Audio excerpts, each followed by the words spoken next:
I'm currently here with Romano Hummel. You're one of the Dutch riders entering today. You had some good results in Europe this year. How do you fare here? Is this your first time to this track? No, I was here one time before. I think that was 2016. Yeah, that day went also good, and I like this track. And yeah, I'm a Grasstrack rider, so how shitter is the track, how better is it for me? So yeah. Yeah, that's right. I say it's quite a large track. Have you had a chance to look round it at all? It's for me. It's good. So it's going to suit your style, is it? Because you've had some very good results in Europe this year. As far as I'm aware, I think you're going to be one of the favourites today. As long as your bikes run, as they should do, you feeling confident with today? Yeah, of course. When you look up, there is no raining, there is a lot of sun, so yeah, it's perfect day. Who do you feel your main competitors are going to be today? Who's going to be your main competitors? Yeah, I think also Zach Wajknecht, Chris Harris, but yeah, we have to see. I have to make good starts, and yeah, after that we will see. That's it. We'll say if you're feeling confident going to the meeting, all the best for today, and let's have a good result and stay safe. Thank you. Right, I'm here with the number 2 at the moment, Zach Wajknecht. You was third in 2018, and you was actually the champion in 2019. How are you faring today? Yeah, it should be good. It's normally a good track here, and yeah, hopefully try and do the same as 2019 again. That's it. So, do you like this track? Is it fast for you? Nice and sweeping? Yes, they always put on a good track, and probably one of the best ones that I've got over here. So, yeah, sometimes it can be a bit different on the day, but normally it is pretty good. That's it. Who do you feel could be a main competitor up against you today? Obviously, Hubble and Bomber and people like that, but it just depends. If you can make good starts, it's quite a tight track, so yeah, if anyone can make good starts, I think it'd be hard to pass. That's it. I think it's all about the starts on this track, unless you're very brave and just want to go guts out and full throttle. But yeah, I think it's going to be a good race. And if you had a chance to look around today? Yeah, I've looked around the track, it looks good. So yeah, hopefully get through to the final, and then it's all on the final. So yeah, hopefully it should be all right. Okay, Zach, you have a good day today, and let's hope to see you on the rostrum like you were in 2019. Thank you. Right, well, I'm currently standing here with the reigning British Masters champion. He won that just over 6 weeks ago now, Chris Bomber Harris. Right, how are you feeling today? You confident? Your bike's good? Yeah, bike's been going good all year, really. Feeling good myself. Had a meeting last night, so in Edinburgh on the Speedway, so get the reactions sharp, hopefully, for today. Well, yeah, I'm surprised you're not still asleep at the moment. I would be at this time of day. I am, I'm not sure if I'm awake or not. Last time you was here, you didn't really have a very good result. You made the C final, I do believe. Are you confident today? Yeah, so last time I was here, it was a different kettle of fish. Bikes are a lot different now, a lot better, a lot faster. I'm a lot more wiser as I'm older, and yeah, I'm up for it.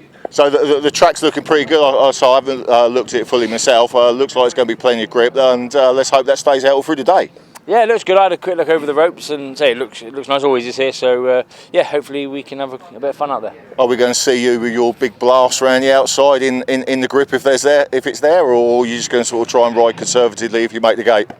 The plan is to make the gates all day and just be out in front and let them eat the grass. So, but you never know. If it needs to be, it needs to be. So we'll give it an all and see what happens at the end of the day. That's it. With being British Masters champion at the moment, you've got a bit of a target on your back with it. So let's hope you have a good result today, and hopefully see you on the podium. That's the plan. All the best, mate. Thank you, bud. Cheers. Right, I'm standing here with one of my favourite characters in the sport today, and it's Paul Cooper. You've been going very well this year. You sound surprised.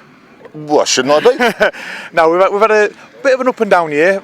Some meetings have been an absolute nightmare. Really struggled with bits and bobs, and well, you guys know what it's like racing. That you never have two meetings exactly the same. So I've had some problems, but on the bigger events, we seem to have managed to do all right. And 2 British Championships and 4th in the Masters hasn't been too bad, and we made it here to the European Final as well. So yeah, it's been going okay on the bigger events. So hopefully today we can get out there, have a skid on, and make that final. That's it. So you was up at Blackpool last weekend in the Sand Ace, and you had a a very good result up there. What can we say about that one? So you're still flowing on a high from that. Are you bringing that into this meeting? Absolutely, yeah. You've got to keep the momentum going, and yeah, I feel good about it. It was a bit of a tough day. I had a lot of bike problems with the water because there was a lot of water on the track, a lot. So the bike broke down a couple of times. We scraped into the final. I swapped bikes and went out and won it. So yeah, we're buzzing from that win and retaining the title again. So yeah, let's just keep the momentum going and let's have a good skid today and enjoy myself. Yeah, that's it. So there's a couple of good rides I've seen in the lineup today. There's a couple of Dutch rides. You've got Romano Hummel. And you've also got the Danish rider Kenneth Cruz Hansen. Have you ridden against these guys before? Many times, yeah. Obviously in the circuit we race against each other week in, week out, and I think there's probably, looking down the list, there's probably 8 guys who could perform well today and get up and win the meeting. So it's going to be a tough one. I'd like to say that it being a British grass track, it might favour us British riders, but Romano, Kenneth Hansen, they can get skilled on it. Henry van der Steen, the guys who can perform well. So yeah, it's going to be a tough one. But like I said, we do ride together a lot, and we all you kind of know.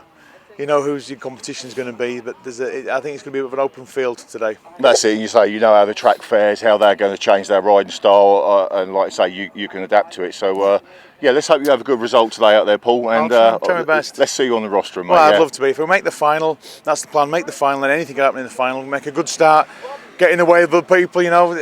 Anything could happen, and we could make it that rostrum. That'd be ideal if we can get on the steps today.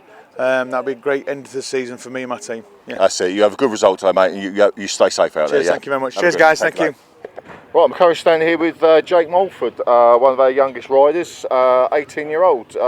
You won the Euro final to get into this meeting. Are you confident today? Yeah, I haven't really been thinking much about it, but obviously, hopefully I can carry on from Denmark, the semi-final into this, and hopefully the same will happen. That's it. So you've done some grass track this year. How have you fared in that? Really good this year. I think I don't know why, but I feel like I've improved a lot this year to previous years. I felt like they're all just the same every year, and then this year's another big step up. So yeah, this year's been really good. That's it. So it's quite a big track here. Do you like the size of this track? Is it going to sort of give you a bit of advantage? Yeah, I think it will. Obviously, I would say we're more used to kind of the English type tracks with how the corners are compared to like most of these boys from abroad. So maybe we might have an advantage, or I will. I don't know. That's it. Say I know our tracks do tend to produce a bit of dirt on the sort of mid to outside. Do you like riding that, or do you prefer being a bit conservative and riding on the inside? It depends how deep it is. I like it deep because you've got something to overtake on. I don't like it when there's nothing there, so I do like it when it's there, but obviously it just depends how deep. Just throw one in the hat. Who do you think's going to be the top riders today? I don't know. I think everyone here. I won't be looking at the programme because I think everyone's. Well, we're all made this final and we're all the same level, so I think it's all going to be. It's whatever race you're going to be in is going to be hard. So. That's it. Say nobody's unbeatable. You're only ever as good as your last race. Yeah, definitely. So let's hope you have a good result today, and like I say, have a good ride and stay safe out there. Yeah. Lovely. Thank you. All the best. Good. Thanks. Right, I'm currently standing with one of the Danish riders, Jakob Beheck. You've done a few meetings over in England before, and this is your first time here. Have you had a good look at the track? Yeah, I have had a look at the track. We went here yesterday, Gary and I, and had a little walk around. It's got a few dips down the back straight, so that's going to be funny to try that out. Oh, that's a good one down the back straight. You'll like that. It gives you a bit of a throw, but yeah, you'll get in the swing of it. Coming into Europe, have you had some good results over there this year? Oh yeah, I have had loads of good results actually. I won a meeting in Rastede, and I've been third in the GP in Schiesel, and yeah, a lot of good meetings. So definitely a good season for me. So how, with the size of this track, does it compare to what you're used to? That's hard to say.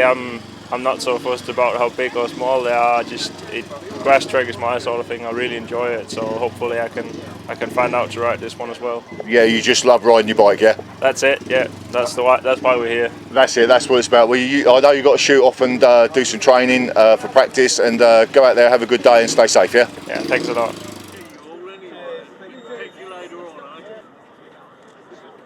Right, I'm currently standing here with Terry Saunders and Liam Brown. You've gone out and practice, and how did the track feel? Yeah, no, track felt good. Yeah, I've not rode this track a lot personally as a rider, but yeah, as a passenger. But no, it felt good. Track conditions are brilliant, so yeah, they always do a good setup. So that's it. Yeah, so it looks like it's got plenty of drive out there, and I think that rain we had last night is going to sort of help with the conditions today. It's not too much dust. But say you've had some good results this year, Terry. You was second a fortnight ago at Frittenden behind Mark. Really, you should have won that one. Yeah, yeah, you say you should. Like, yeah, anything can happen on the day, I suppose, can't it? But obviously, he's the one you've got to be out there to beat. So yeah, I was made up with that result. Yeah, and to be fair, a lot of the results we've had all year have been pretty good. So yeah, just keep smiling, really. That's it. And say, I know you've done a lot of passengering. You was passengering when I was about out there. I'll bring Liam in. You enjoying your riding with Terry this year? Yeah, it's been good. Like I said, we sort of agreed on it last year that this was going to happen this year for a pair of us. But yeah, we've come on a long way, I think, this year so far. Terry's definitely getting a lot more confident on the bike, and yeah, it just feels good now. And yeah. So definitely, I've noticed that with Terry. Say, I know he's ridden the bars a few times, but like I say, now going into it full time, he's getting more and more confidence every time he rides. And say the pair of you are looking good. Are you up with your chances today?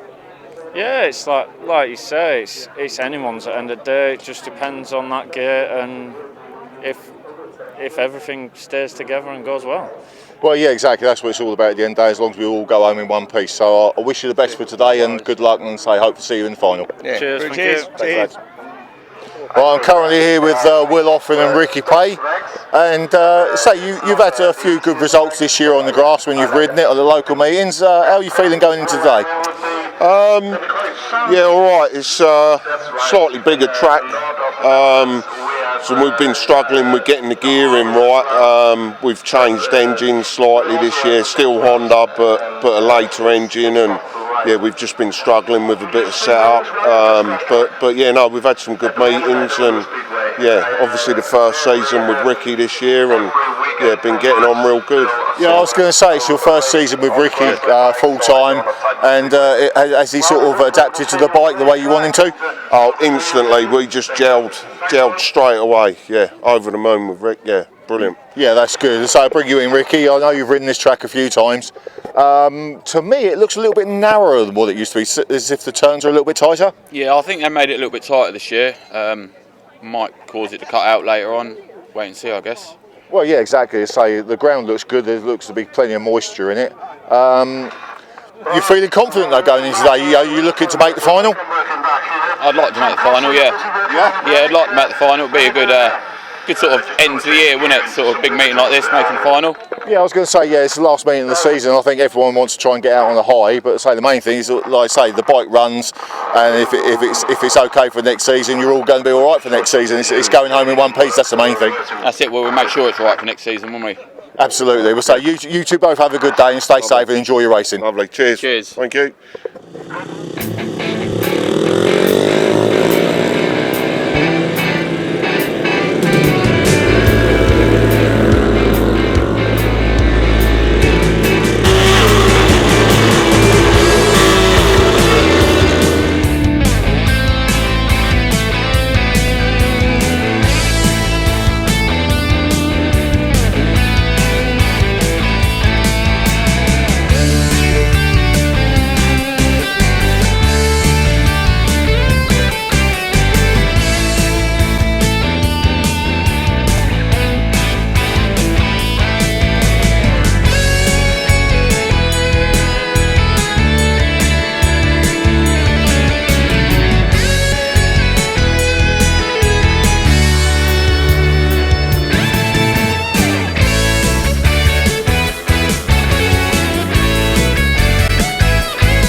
gentlemen, can I ask you all please to be upstanding for the national anthem?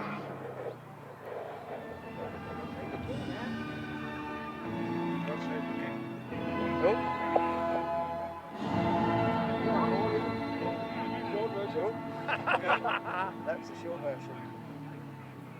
Is that it? I don't know. Well, that must have been the short version.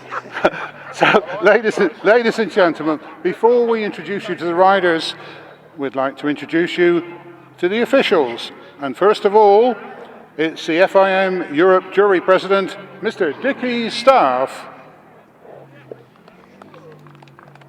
Now, the next one is the FIM Europe referee, and he's up in his box, ready for the racing. His name's Craig Ackroyd. Give him a round of applause, please. Now, the next one is the FIME jury member and ACU host delegate. His name is Tony Steele, but he's busy down in the pits at the moment. So give him a round of applause. Next up, we have the FIM Europe Clerk of the Course, Mr. Paul Hurry. Now the Environmental Steward, Wendy Jedreski. Where's she? Top there. Over there, is she? Right. And the DMSB, the German delegate, Mr. Joseph Huckelman. Thank you. And the KNMV Dutch delegate, Jacob Alkema.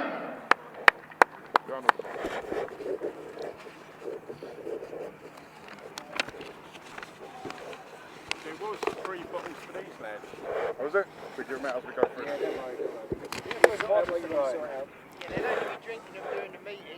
So, ladies and gentlemen, we're going to introduce to you the riders. They're going to be in country order. And first of all, ladies and gentlemen, we're going for Denmark. And it's number 6, Kenneth Cruz Hansen. Number 11, William Cruitt.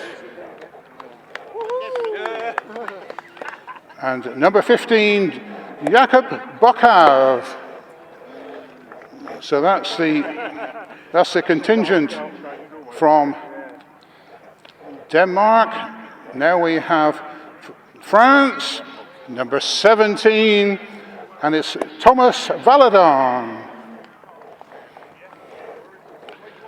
And riding at number 19 today is Jerome Lespinazi. So that's the contingent from France.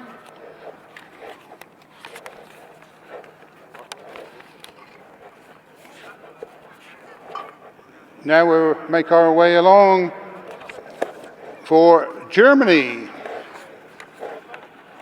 Number 1, George Tebbe.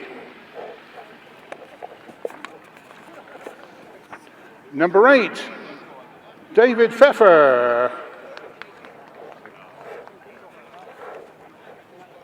Number 10, Fabian Vax.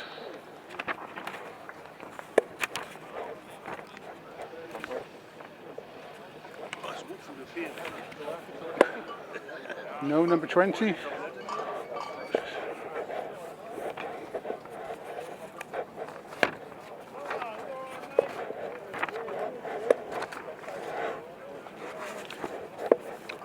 So we now come to the Netherlands. Number 3, Dave Majerick. Number 4, Mika Meyer. Number 7, the experienced Henry van der Steen.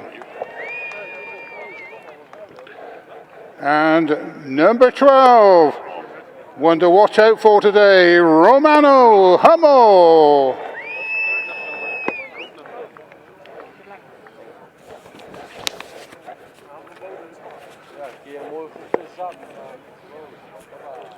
Well, you all did very well. Give them a round of applause, didn't you? Can we see some special cheers now, ladies and gentlemen? Because we have Great Britain riding at number 2, Zach Wajknecht. At number 5, Paul Cooper. Number 9, Charlie Powell. Number 13, some of you may have not seen this young man before, but incredibly fast, is Jake Mulford. Number 14, another youngster with a great future on the grass, is Chad Wirtzfeld. And finally, double British Masters champion, third in the world, the bronze medalist, and of course, Speedway legend, Chris Harris. Thank you. So they've all received their awards.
So coming into line then for race number 1 of the European, Ted is in red, Zach Wajknecht in blue, Dave Mirak is in white, Ika Meyer is in yellow, Paul Cooper in green, and Kenneth Cruz Hansen is in grey on the outside line.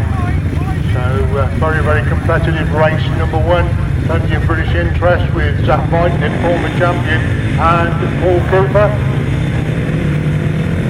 British 250 and 350 champion, of course a different proposition today. Tracking length is 660 metres for those who like to keep a record of these things. We're just waiting for your Ted to come into line there on the inside grid. Right next to him, then Mira, then Meyer, Cooper and Bruce Hansen. That's the 6 riders for race number 1 of the 2022 European Solo Championship. Held a long time. Away together, Wajknecht's made a cracking start. Teb has gone with him, and Cruz Hansen also in the thick of the action. This Wajknecht gets the corner first. The riding white, Dave Mirak is one is going chasing after him.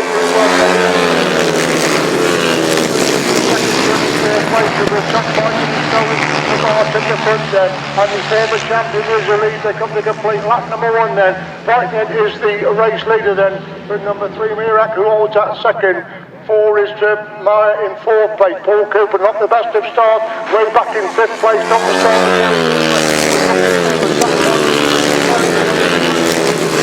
For every turn of the wheel then, Meyer holding that second place. Meyer is in 3rd. So the English boy doing a super job leading complete in that one then, but still Mira holds his second. Meyer is in 3rd. Kenneth Hansen is in 4. Cooper is in 5 and closing up on Hansen, looking for his 5th place.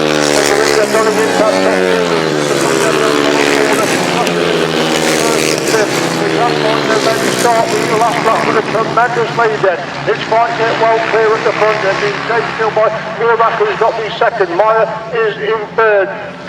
Hansen in 4, Cooper still in 5, Teb is in 6, up to 6. Once again, it's almost a length of a straight between European apart now. Impressive stuff there for Zach Wajknecht. Cooper win for the Bestower, and it can be timed to 2nd and 3rd. Meyer gets the 2nd. Meyer is in 3rd. Cruz Hansen in 4, Cooper in 5, Teb in 6th place.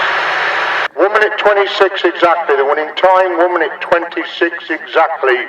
It's win for number 2, Zach Wajknecht, he gets 5 points. Second is number 3, Dave Mirak, he gets 4 points. Third is Mika Meyer in yellow, he gets 3 points. Fourth is number 6, Kenneth Bruce Hansen, he gets 2 points. And fifth is Paul Cooper, he gets 1 point.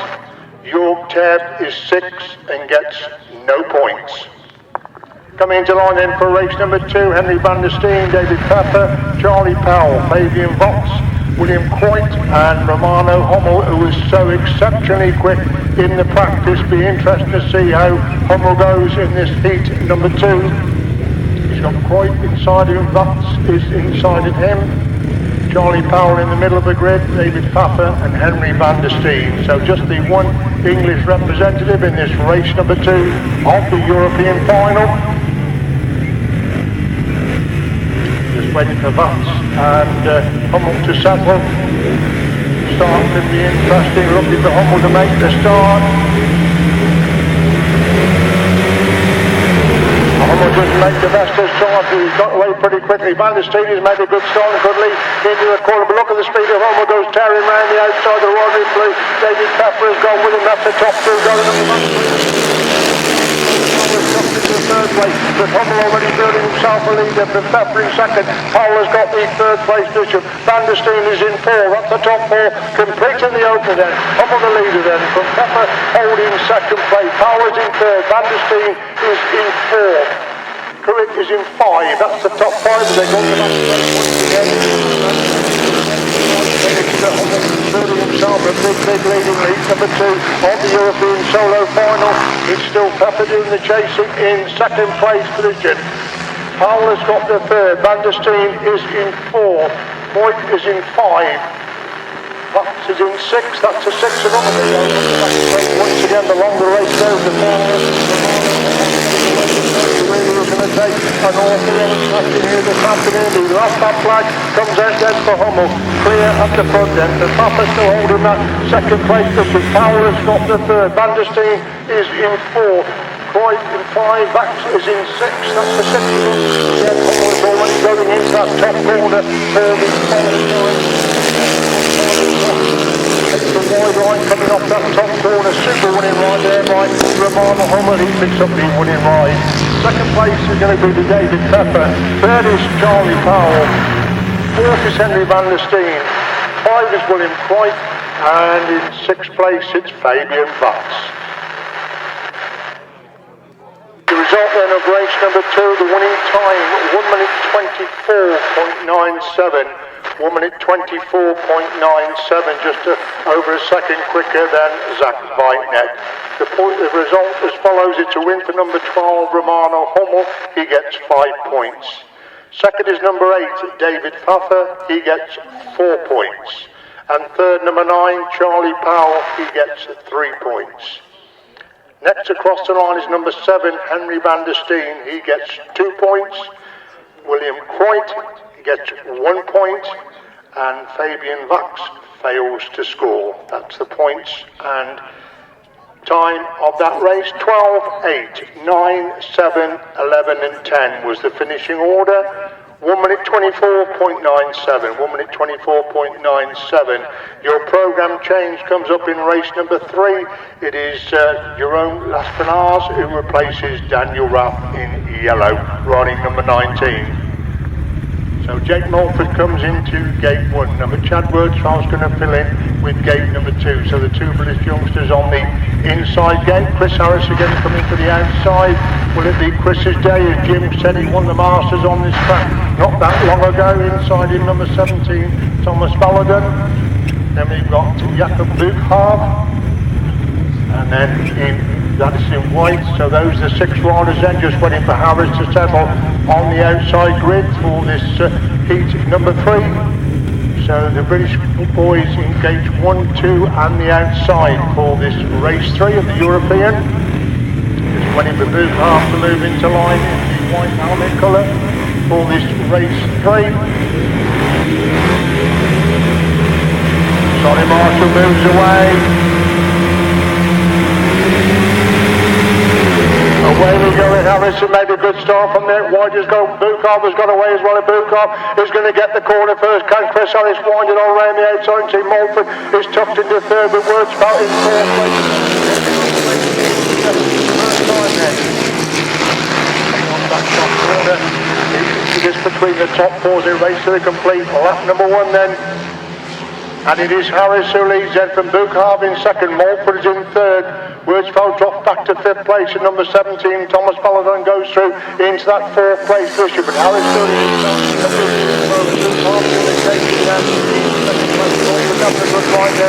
third. Wirtzfeld is back up to fourth place again as they come to the complete. Lap number two. Harris the clear leader. Bukov doing the chasing in second. Mulford gets a bit closer in third. Paladon goes through the fourth, but they're getting Wirtzfeld to five. Wirtzfeld again back through on the inside to move back through the fourth place. Tremendous scrap for third place. And they go in that top corner once again. The last top line being made ready for Chris Harris, totally in control of leg number three. Bukov having a good run in second again. Mulford is definitely closing the gap on Bukov as they go into the pitch corner for the peloton. Wirtzfeld back up to fourth, relegating Paladon to five. Can Mulford get the Bukov?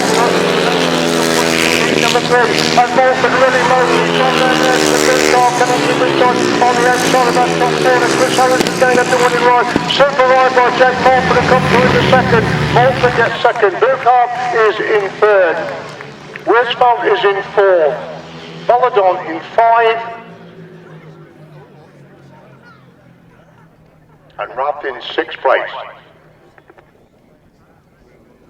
The result then of race number three is a win for number 18, Chris Harris. He gets 5 points. Second, number 13 with a splendid ride there is Jake Mulford in red. He gets 4 points. Third, number 15, Jakob Bukov. He gets 3 points.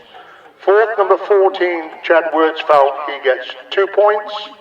And fifth, number 17, Thomas Paladon. He gets 1 point.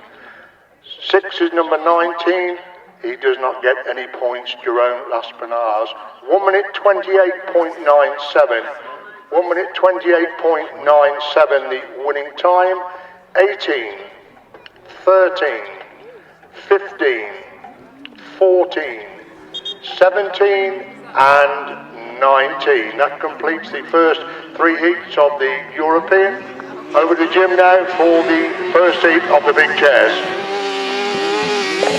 Thanks, Colin. Indeed, a good start to the European. Some very impressive wins there for, in particular, Chris Harris. I've got to say that. Romano Hummel, very, very impressive. And not forgetting Zach Wajknecht, who set the scene in that very first race. But I can only assume this is a couple of lap practice for a couple of sidecar outfits. We will be seeing the start of race 4, the first of the sidecars.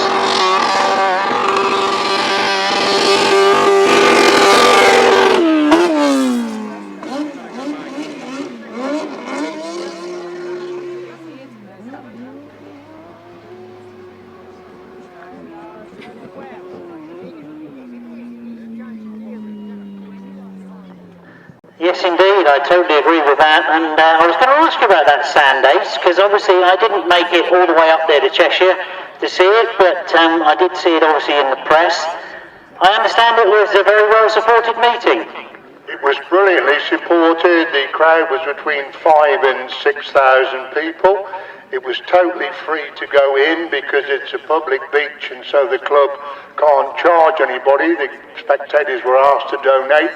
We had some fabulous racing. The sidecars in particular were touching 80, 90 mile an hour on the straight. I think we'll go back to you, Jim, because the sidecars are lining up for their first race. Yeah, that's great to hear, and we hope that's going to be a permanent fixture year on year. Because if you've never seen beach racing before, it is quite spectacular when the water starts coming up through the sand and the riders have to glide across the top of the water as well as their normal racing style.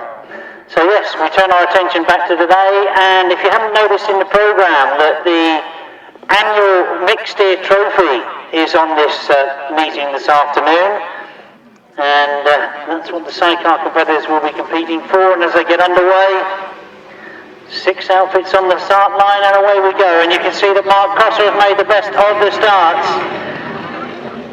Will Hoffman is the rider that slots into second place, but he's under pressure from Paul Whitelam in that first turn.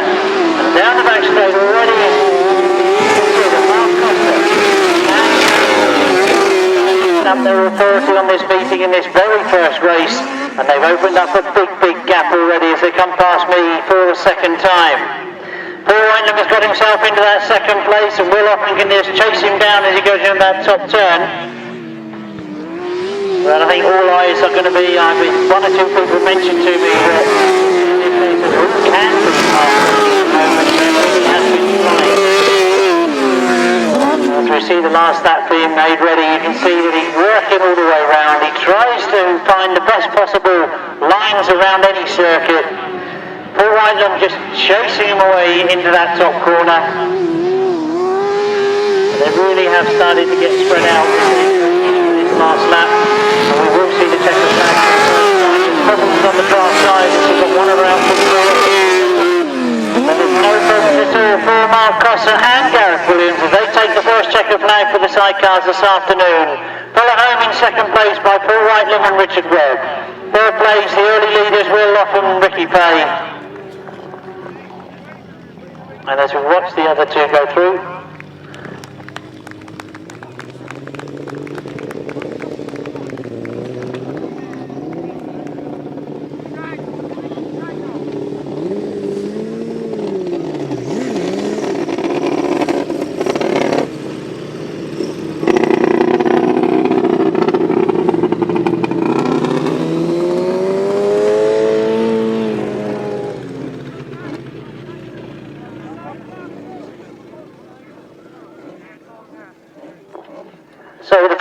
of the afternoon, race 4 in your programme for the 1000cc sidecars, and a win very convincingly for number 37 Mark Cotter and Gareth Williams.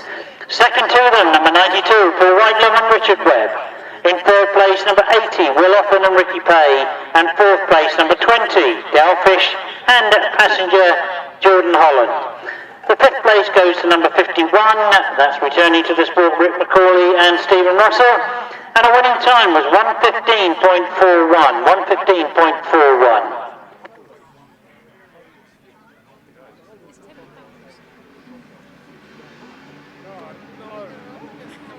Well, we're quickly underway with race 5 in your programme. This is the second of the sidecars, and Tom Cotter has made the best of the starts. Neil Owen is the rider that's in second place at the moment, almost puts it sideways coming out of that top bend. Tom Cotter go away from the go down that back straight. And I've quickly noticed that we've only got 4 outfits in this one. But Tom Cotter following elder brother in as Tom is setting the pace in race 5. With Wayne Rickards doing his work on the sidecar. Sort of at the moment, so perhaps a change of gearing and they get back into the pitch for their second outing. At the moment they can just watch Tom Cotter go away from them as Tom's got one more lap to go. There's a big gap between second and third, and that is the outfit of number 19 Andrew Minard. We'll see the checker flag out for Tom Cotter as he comes round this time. It's going to be a very convincing win in his first outing this afternoon. Tom Cotter and Wayne Rickards take the win. Neil Owen and Jason Farwell take second. And then we wait for outfit number 19, Andrew Minard and Michelle Minard.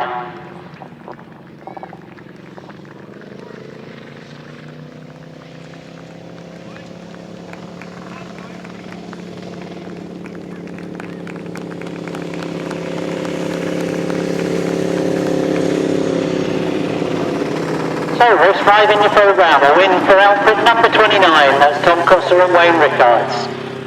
Second place to them, number 12, Neil Owen and Jason Farwell. In third place, number 19, Andrew and Michelle Minard. And in fourth place, number 40, Dave Buckley and Steve Smith. The winning time was 1:15.65, 1:15.65.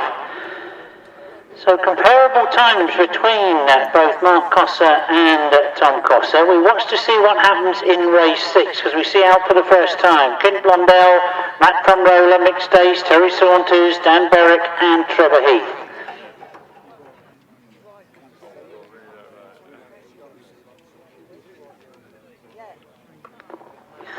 I've just been advised that Mick Stace's passenger is not Ryan Barker this afternoon, it's Carl Pugh.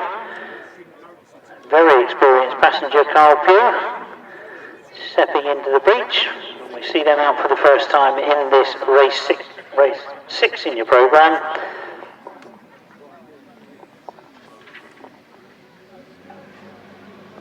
And the tapes go up, they get underway. Who's made the best of the starts as they come down past me? Well, it looks like Terry Saunders has made the best of it. Matt Fromroller chases after him though. Those two away from the rest of the field as they go into that first turn. Clint Blondell is in that third place at the moment and trying to close up on second place Matt Fromroller. No question about who's doing the leading is Terry Saunders and Liam Brown as they go into this pit bend for the first time. So we will anxiously be watching what sort of time they can put up. They'll have sat in the pit box and seen both the Cossers go out and put up very impressive times. There's a real scrap going on for that third place at the moment. Clint Blondell just about hanging on to it. Terry Saunders get away in their first ride this afternoon. They'll be taking the last lap time to come round past us this time. Matt Fromroller has no answer to him at the moment. Clint Blondell still under pressure in that third place. There's Trevor Heath and Sam Heath that were putting the pressure on. So he looked to have dropped back a little bit. And we'll look to the far side and down into the pit bend for the last time. And that's a very impressive start to the afternoon for Terry Saunders and Liam Brown. Matt Fromroller and Andy Wilson will be thinking about what they can do to improve their speed as Clint Blondell does hang on to that third place.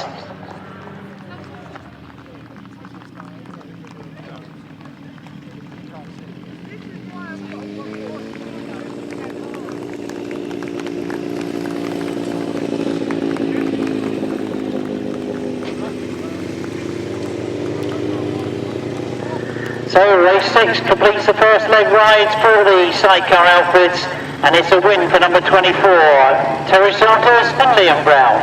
In second place, number 15, Matt Fromroller and Andy Wilson. In third place, number 10, Clint Blondell and Chris Townsend. Fourth place, 191, Trevor Heath and Sam Heath. Fifth place, number 18, Mick Stace and Carl Pugh. And in sixth place, number 68, Dan Berwick and Mark Hopkins. The winning time, 117.09, 117.09. As we now move to race 7, and we should be seeing from the pit box, out for the very first time this afternoon, the 350 support class. I'm sure you recognise a lot of the names that will be coming out in this 350 class. And of course, once again, we are used to seeing them doing off-track starts, as Colin mentioned earlier, but they're going to have to use the European start line. And coming to the line first of all is our car for the course of the afternoon, number 86. And of course is Paul Hurry, who's current British champion in the 350s.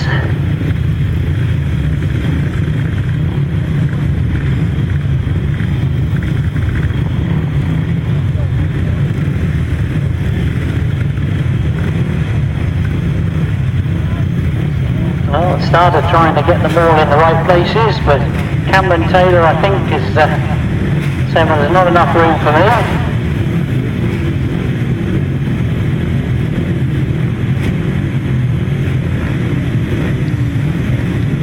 Well, the starter deciding that Cameron's got to go on the outside.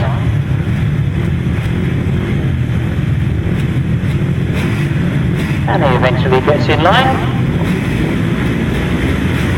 The starters move away, and as they get underway, Paul Hurry's made a very good start. Has he got the lead as he goes in that first corner? I don't think he has. As they go around that first bend, you can see 4 riders together. As they come out of that first turn, we'll pick them up for you as they come down. Looks to me like Paul Hurry has got himself to the front, but he just slotted back into second place as he comes down off that top bend. Luke Clifton is the rider that's got that early lead. So, has Paul now got himself to the front as they go round that pit bend?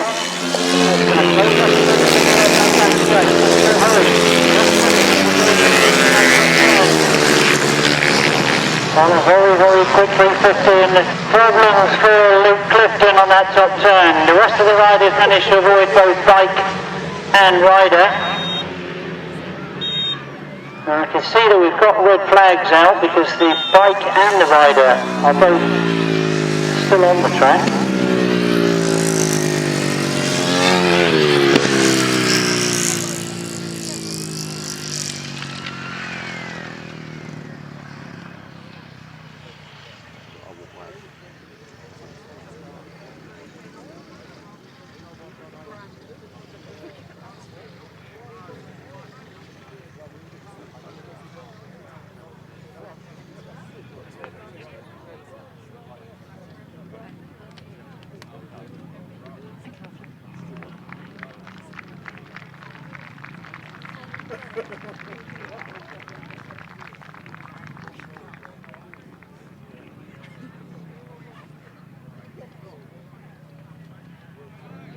Race 7, that was the first outing for the 350 support class, and one of you might be thinking that these races are over a little bit quicker. They've decided, looking at the weather forecast, we've got to try and push things on a little bit, so the sidecar class will do 3 1/4, and the 350 solos will do 3 laps. So the fact that the race was stopped on that third lap, the result stands after 2. A win for, that's great to see that Luke Clifton is up on the bike and taking it back to the pits. Race 7 then, your official result reads as a win for number 86, Paul Hurry. In second place, number 101, Cameron Taylor. In third place, number 26, Luke Harris. In fourth place, number 19, Dave Mears. Fifth place, number 158. In sixth place, number 111. Seventh place, number 76. 8th place, 04, and clearly no winning time there because they'd only completed just over 2 laps. So we now turn our attention to race 8, and of course we're back with the European Grasstrack Individual Championship.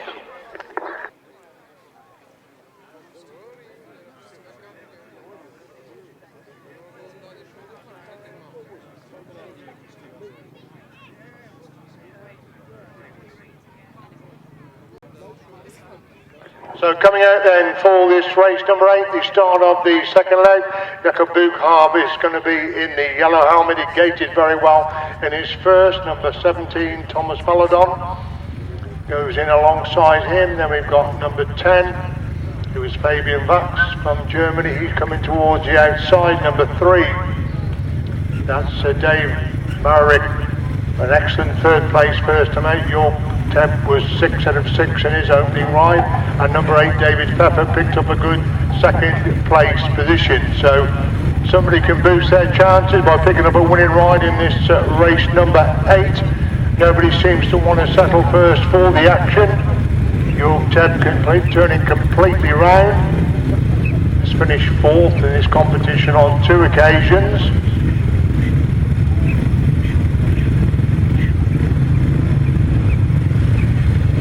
Waiting for Teb to come back into line.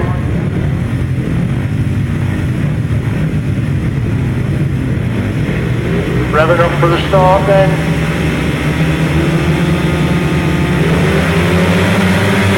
Away we go then. Merrick made a good start. Pepper has made the best of start. It's Buchhaab who gets the corner first. Myrick trying to find a way through on the inside, but Buchhaab has stolen the march and leads, going up the back straight for the first.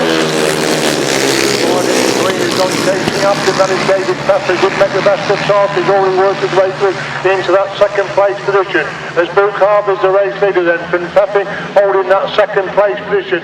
Myrick has now gone through into third. 10 has gone through into fourth. That's Fabian Baxter has gone through into fourth place. They go up the back straight once again. trying to close the gap in second place. Marvin definitely getting closer in third. These three pulling away from the other three riders as they complete lap number 2 then. Luke Hard the leader then, from Pepper in second. Marvin still holds that third place position. Vaps is in fourth place. Valadon is in 5, that's the top 5. That leads with Zach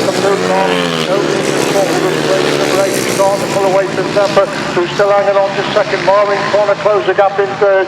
On the last lap they go then. Bukar the leader.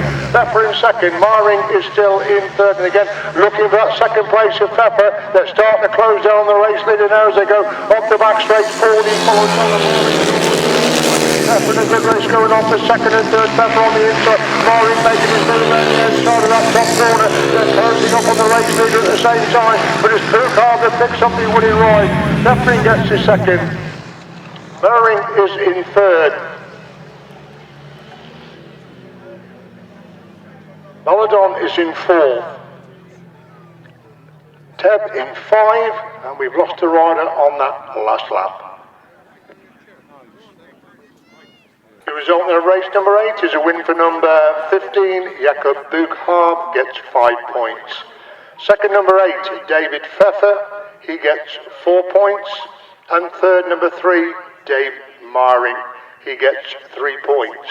Fourth is number 17, Thomas Valadon, he gets 2 points. And fifth, number 1, Jörg Teb, he gets 1 point. The winning time, the slowest so far, 1 minute 30.13.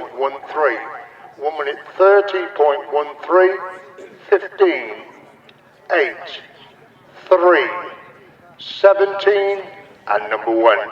Race 9 should be a cracker here. Romano Hummer, impressive winner first time out. Zach Wajknecht, equally impressive winner first time out. Jake Mulford rode to a brilliant second.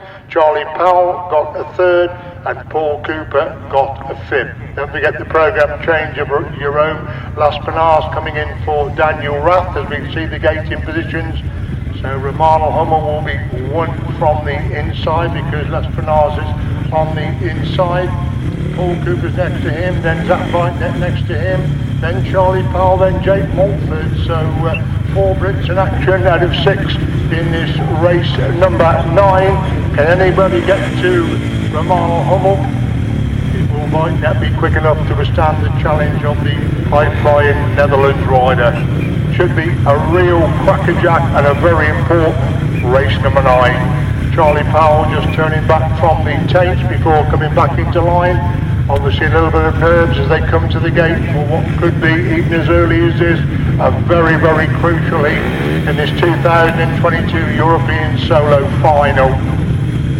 Hummel now settled. Now Cooper goes in alongside him. They all look to be ready for the crackerjack race number 9. Being held. Away they go. Hummel's got away. Wajknecht's got away with him. So is Charlie Powell. Made a good start, but Hummel gets a corner first. That could be crucial. Wajknecht sweeping around the outside to try and get in a challenging blow as they go up the back straight. Closing up there in that second place position. Coming off that top corner through the complete lap number 1 then. It's Hummel that's stolen the mark at the front. It's Wajknecht doing the chasing in second. Cooper is up to third. Powell is in 4. Mulford is in 5. That's a top 5. Going up the back straight once again.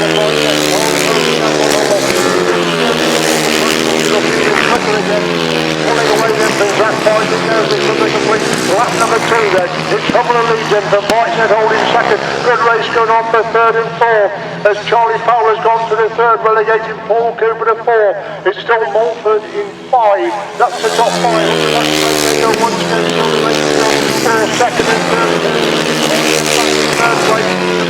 Charlie Powell as they come up that top corner, moving on to lap 4 this time then. Hummel the clear leader. Wajknecht holds that second place, and Cooper and Powell is shoulder to shoulder, stopping for second and third. Cooper almost got round the outside, he's trying to get through on the inside of that fifth corner. After Wajknecht with him, going up the back straight, come on down. Super race for third and 4th, Charlie Powell. Hummel comes off that top corner, makes it 2 to 2. That Wajknecht beat for the first on this afternoon, it's still on for third and 4th. Cooper's gone to the third, but Charlie Powell comes again. A race for the line. Powell gets it. Cooper number is 4. Mulford is in 5. What a super race that was there for third and fourth place. It will lead the referee to decide that one, I think, but as I saw it, it was just Powell who hung on to get that third place. The winning time was the quickest time so far, 1 minute 24.90, so just 0.3 quicker than Hummel's first winning ride. So the result then of race 9 is a win for number 12, Romano Hummel, gets 5 points. Second, number 2, Zach Wajknecht, he gets 4 points. And third, number 9, Charlie Powell, he gets 3 points. Fourth is number 5, Paul Cooper, 2 points. And fifth, number 13, Jake Mulford, he gets 1 point. Number 19 scores no points. So 12, 2, 9, 5, 13 and 19, 1 minute 24.90. Race 10 is the next one then. Chris Harris won his opening ride. Chad Wirtzfeld picked up a 4th, and so did Henry van der Steen pick up a 4th in his opening ride. So it at the end could be in for some good action in race number 10. The third and final leg in the second set of heats for the European. Chris Harris towards the middle of the grid there with Chad Wirtzfeld right alongside him. Van der Steen right on the outside. Mika Meyer on the inside. Next to him is Kenneth Cruz Hansen.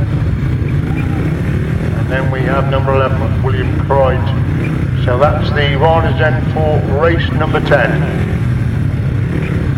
Harris will need to keep up his winning ways to keep up with Romano Hummel. Nobody seems to want to come into line first for this race number 10. They finally come in, just waiting for Cruz Hansen to settle there in the blue helmet colour. Just checking his bike is Cruz Hansen. There was a revving away. He's now finally ready as Cruz Hansen. Drivers move away. Away we go then, and Harris made a super quick start, and Hansen's the one that's gone with him. Who's going to get the corner first? Hansen gets the corner first. Harris goes sweeping round the outside, gets round the outside of Hansen. Hansen comes again, back up the inside. Harris again back round the outside then. It's Hansen just trying to get back through on the inside. He's now strapped up, and somebody's gone roaring through on the inside to move through. Into second place is Harris is the leader then. Meyer has gone through in the second. Hansen now relegated to third. It's Van der Steen in fourth. Going up that back straight once again. Harris is your clear leader, but Meyer is really chasing after now in the second straight. Van der Steen in position number 4. So coming through a complete lap number 2, then it's Harris who leads, but that lead is not very big there over Mika Meyer. It's still Hansen who's got the third place. Van der Steen is in 4th. Number 11 is in 5th. That's William Croyd who holds that 5th place position. Well, he's going into that top corner. He's half the gap between first and second. He's right alongside Harris now as they move it on to 4 then. It's Harris who leads by 2 bikes from Meyer in second place. Meyer again gets inside Harris on that pits corner. Harris again sweeps back round the outside to retake the lead. 2 bikes between them as they go up the back straight. 4 to the 10. Harris is about 5 bikes with that. As they move into that top corner, 44 top. Harris has gone wide. Meyer comes to run up the inside. Harris picks up the winning ride. Meyer gets the second. Cruz Hansen is in third. Van der Steen is in 4th. Croyd in 5. And that appears to be the only 5 finishers.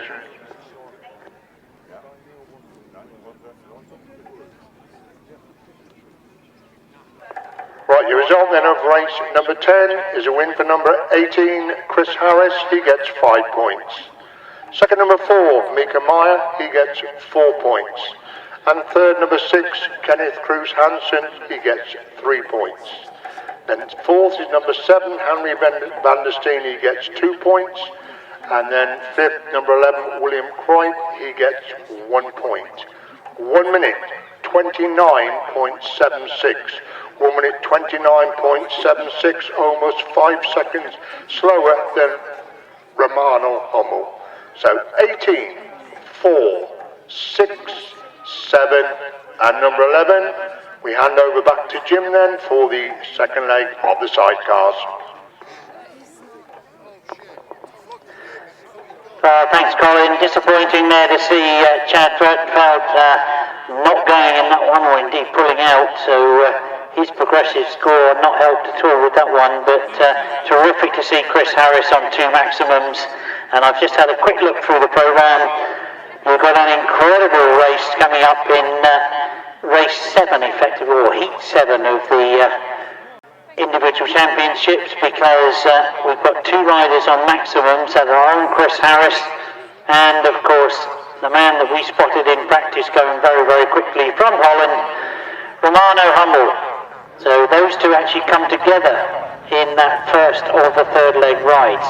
But we now turn our attention to the sidecars once again, and out for the second time this afternoon, Clint Blondell, Chris Townsend, Matt Frombola and Andy Wilson, Terry Saunders and Liam Brown, who of course had a win first time out.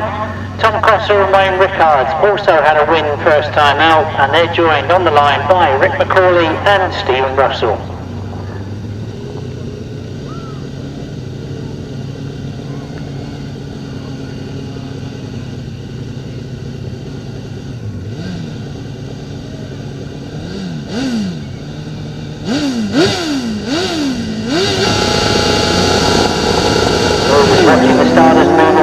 Underway with this second ride of the afternoon. Who's made the best of the starts? Well, it is Matt Frombola that's made the best of it. Terry Saunders slots into second place, and you can see that Tom Crosser is back in third. Terry Saunders now going for that inside line as he comes out of that top bend, and he gets in front of the front. Now can Tom Crosser following through as well, but Matt Frombola tries to shut the door going into this pit bend, and those 3 come round towards me in that position, but Tom Crosser's gone very, very tight on the inside coming up past us. Just about gets his nose in front. So Tom Crosser now gets himself up into second place. Terry Saunders has given a bit of a breather there and allowed to get away a little bit. I just wonder if Tom can go back. And Andy Wilson in that third place. But question mark now is, can he close that big, big gap between first and second? Terry Saunders and Liam Brown doing everything right at the moment. They hold it fairly tight on that top bend. Tom Crosser just follows him in. But it's just, the interesting part of this circuit is when they come off that top bend, back straight. We see the checkered flag being made ready. Does Terry Saunders make it 2 out of 2? He certainly does. Tom is holding it very, very tight on that pit bend, but he has to settle for second place in this one, and Matt Frombola finishes in third and Clint Blondell in fourth.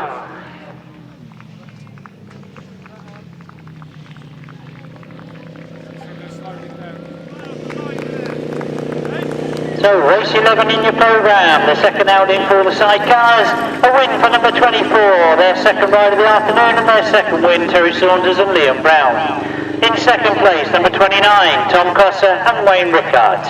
In third place, number 15, Matt Frombola and Andy Wilson. In fourth place, number 10, Clint Blondell and Chris Townsend. Fifth place finishes there was number 51, and your winning time was 1:17.78. 1:17.78.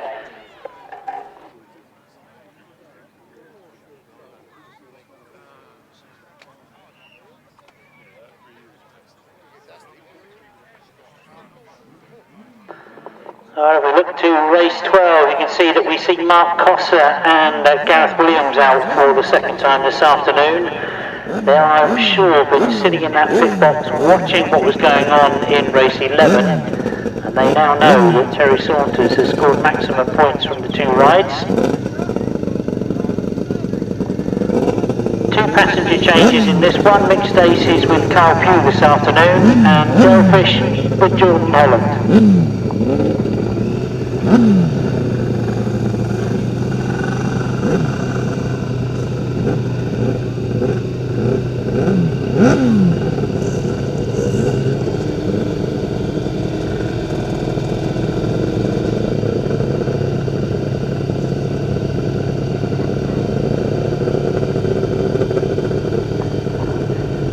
The last of the sidecars coming into line.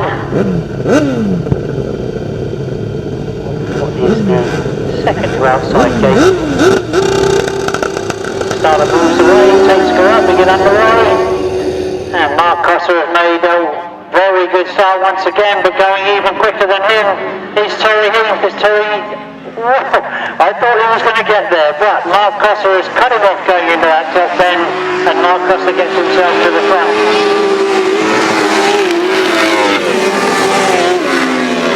Look to see them come round this pit bend, and we've got a great scrap going on for third and fourth place at the moment, and there's problems for Mark Cosser. Mark Cosser puts his arm in the air, and it was indeed Michael Austin and Vinnie Branch that were battling for that first place in the first bend, but they've now been gifted that first place as they go down the back straight. Probably can't believe what's happened to them as they go down that back straight. Mark Cosser won't score in this one. As we see Michael Austin now in the centre of the circuit, Vinnie looking over his shoulder, wondering what's going on. As Mick Stace is still sitting there in second place, under pressure now from Dale Fish and Jordan Holland. Dale Fish almost puts it sideways, manages to hang on to it, but he ends up in the centre green. Mick Stace gets away from him now and has got plenty of clear space as we see the checkered flag now for Michael Austin and Vinnie Branch. Mick Stace of Carpew finishing second. And the crew of Andrew and Michelle Minard finishing third.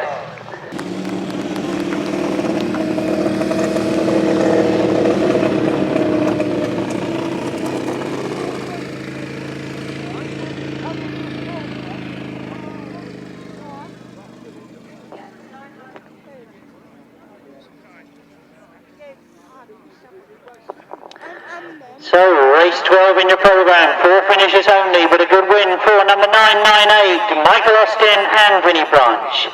In second place, number 18, Mick Stace and Carl Pugh. In third place, number 19, Andrew Minard and Michelle Minard. In fourth place, number 68, Dan Berwick and Mark Hopkins.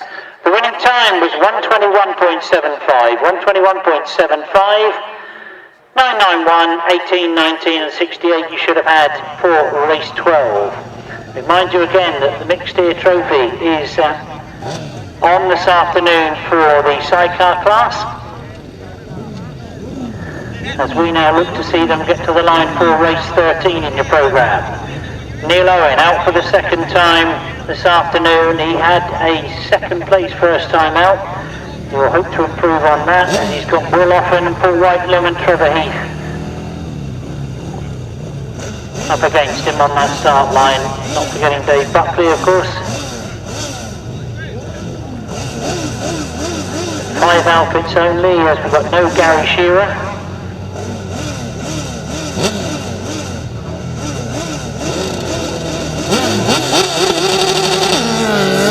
Garner moves away, the tapes go up. Paul Whitelum's made a good start from the outside by the look of it, and there's Paul Whitelum that gets to the front.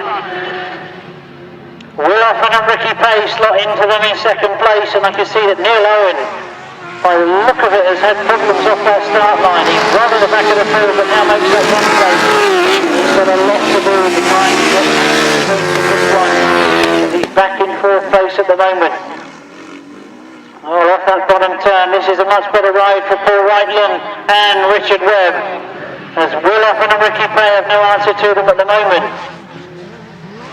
Trevor Heath and Sam Heath in that third place, and Neil Owen and Joseph Farwell in that fourth spot.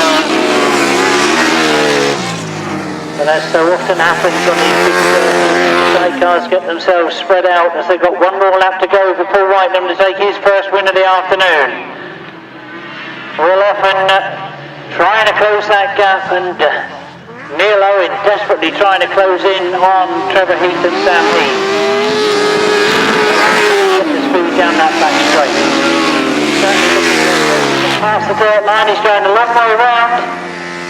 He's going to try that wide line around that bottom bend. It is a win for Paul Whitelum. Will Offen gets second place, and it's going to be close with his third, but Neil Owen makes it.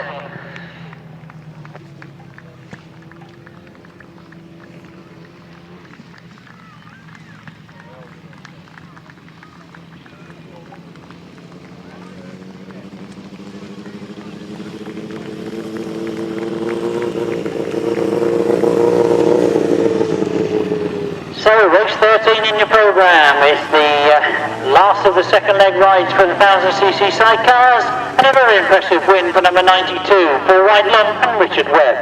In second place, number 80, Will Oppen and Ricky Pay. In third place, number 12, Neil Owen and Jason Farwell. In fourth place, number 191, Trevor and Sam Heath. And in fifth place, number 40, Dave Buckley and Steve Smith. The winning time was 1:19, exactly 1:19.00. So you should have had 92, 80, 12, 191, 40, and a winning time of 1:19.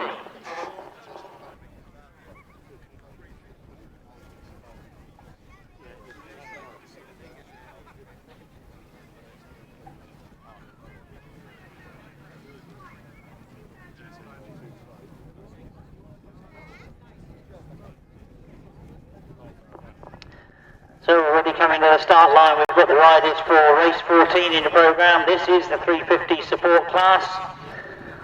And I don't think I have to remind you that we had a result after Luke Clifton fell in the top turn and the race was stopped. So the race was shorter than it should have been, but we've still got a win for Paul Hurry, number 86, who looks to have an outside gate this time.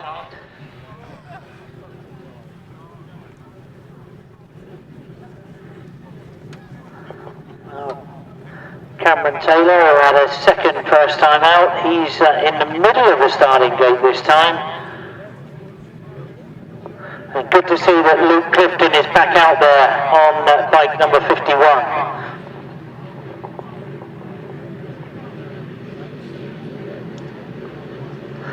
Starters move away, it's over to the referee, the lights go and the tapes go up, and Paul Hurry has made a very good start from the outside. But he's got riders on the inside of him at the moment as he goes the long way round. And it looks like Cameron Taylor's got himself to the front and Paul Hurry on the inside and Paul Hurry gets himself in front. There's a good scrap going on for third place, but all eyes I'm sure on that first and second, because it is between Paul Hurry and Cameron Taylor. Luke Harris is the rider in third place at the moment, closing up on Cameron Taylor. But look at the gap that Paul Hurry's opened up already.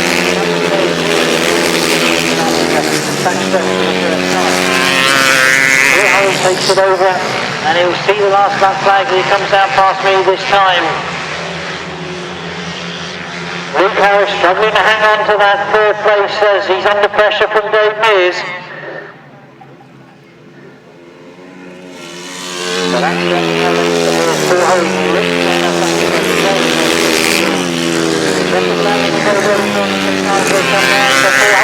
Making it 2 out of 2 as he crosses the line and takes the checkered flag. Cameron Taylor with 2 second places. Luke Harris has hung on to that third place and Dave Mears has to settle for fourth.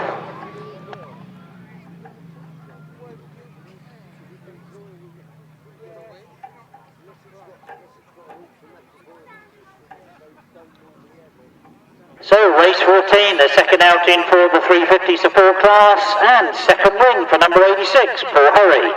In second place, number 101, Cameron Taylor. In third place, number 26, Luke Harris.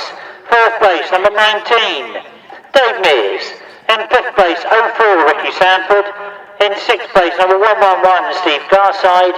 And seventh place, 158, Wayne Broadhurst. Eighth place, 76. And the winning time, 1:12.81. 1:12.81. You know, it's all about that big final at the end of the day. And of course, the other thing with the sidecars is the tremendous form of Terry Saunders for many, many years behind Rob Wilson, a very, very successful combination. But he's turned from passenger to driver with some absolutely fantastic results.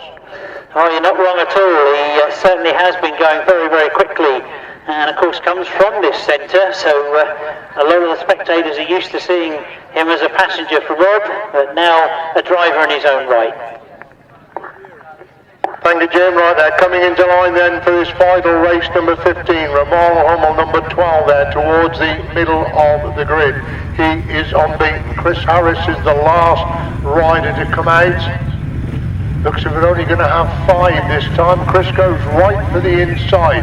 Bucarb is, another one just coming out now, Bucarb is a very quick gator. He's on the inside of Hummel, so it could be a very, very interesting first corner. So, and the Bendestein has then also come through on the inside of Hummel. So if he can get out as well, it could be all systems go when they get to that first corner. It's Jörg Tebb, we wait for to come into line, not the happiest of afternoons for Jörg, just 1 point so far from his 2 outings. He settles right on the outside. So race 15, will this be a pointer to Roosby, Philip Cup champion for 2022?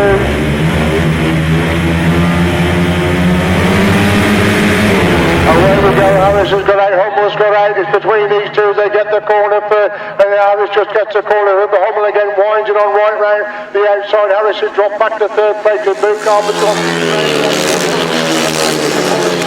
Hummel's already building himself a massive lead in the front, looks like Bucarb has gone through in second place with Harris in third, and a lot to do back there in third place. It's Hummel the clear leader, it is Bucarb in second, Harris is in third, Bendestein is in fourth, Tebb is in 5, that's the top 5 as they go up the back straight once again, and Hummel is just getting farther and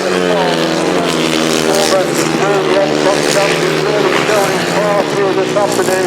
Harris is still back in third and can't make any impression on Bucarb, who's got the second at the moment. They complete that then. Hummel's half the length of the straight clear the front. Bucarb has got the second. Now Harris is starting to hunt down Bucarb for that second place. He's really good. He can't afford to Hummel well clear the front, and Hummel would just go faster and faster and goes farther and farther away. The last lap flag is out there for the Flying Dutchman as he leads on to his last lap then. But Bucarb holding that second place. Harris has got the third. He's not so close to Bucarb this time. Bendestein is in 4. That is in 5 as we watch Hummel going into that top. That's 3 rides. That's 3 very, very impressive on these rides. It's very quick time. 2-3 for Hummel, he wins it. Bucarb picks up an important second place. Harris has got to settle for third. That's a blow for him. A wide ride in Bendestein gets the 4th, and Tebb will come across the line in 5th place. Race number 15 then, a win for number 12, Romanel Hummel, he gets 5 points. Second number 15, Jakob Bucarb, he gets 4 points. And third number 18, Chris Harris, he gets 3 points. Fourth is number 7, Henry Bendestein, he gets 2 points. And fifth, number 1, Jörg Tebb, he gets 1 point. The time not so quick this time for Hummel, 1 minute 25.22. 1 minute 25.22. 12, 15, 18, 7, and number 1. Don't forget the change here with Jerome Laspinaz coming in there for Daniel Raff, rider number 19 replacing rider number 16. So Zach Wajknecht with a win and a second place really needs to get back to winning ways to keep up with Hummel. Jake Mulford, very, very satisfactory debut in this championship. Mika Meyer has been there or thereabouts in his opening 2 rides. Kowalby, William Croyd has also been there. So again, all sorts of possibilities as they settle for this race number 16. So Zach Wajknecht on the inside. Mulford is one from the inside. He's got Valadon next to him. Well on the outside is Mika Meyer. Laspinaz, he goes on the inside of him, and Croyd on the inside of him. So they're sorting out their gating positions. Could well be the inside and the outside gates, could well be the ones to watch. Nobody seems to want to settle first for this race number 16.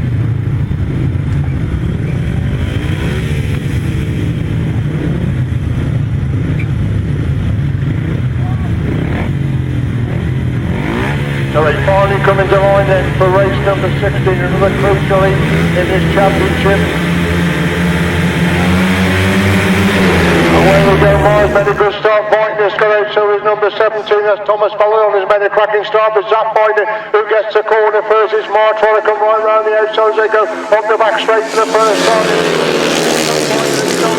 Going into that top corner George Myers picking up that second place position.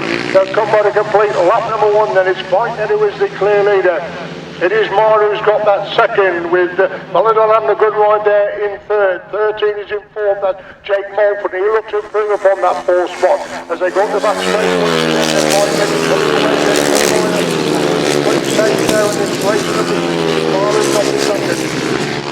Coming off that top corner once again, then it's still that Wajknecht well clear at the front then. But Meyer holding second. Balladon is still in third, Mulford is in fourth, Quite is in 5, and is in 6th place. That's the signal. Race number 6 starting races of the afternoon, but nevertheless it's going to keep Zach Wajknecht very much in contention. He leads onto his last lap then, with Meyer holding that second place. And now he's going through the third is Jake Mulford. He's picked onto the third, 17.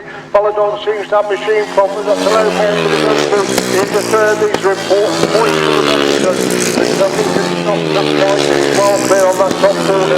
All these follow time. So 2 wins in the second for Zach Wajknecht. Meyer picks up another crucial second place. Mulford gets good third spot. Coit is in 5. And Espinaz in 6th place, 5th place.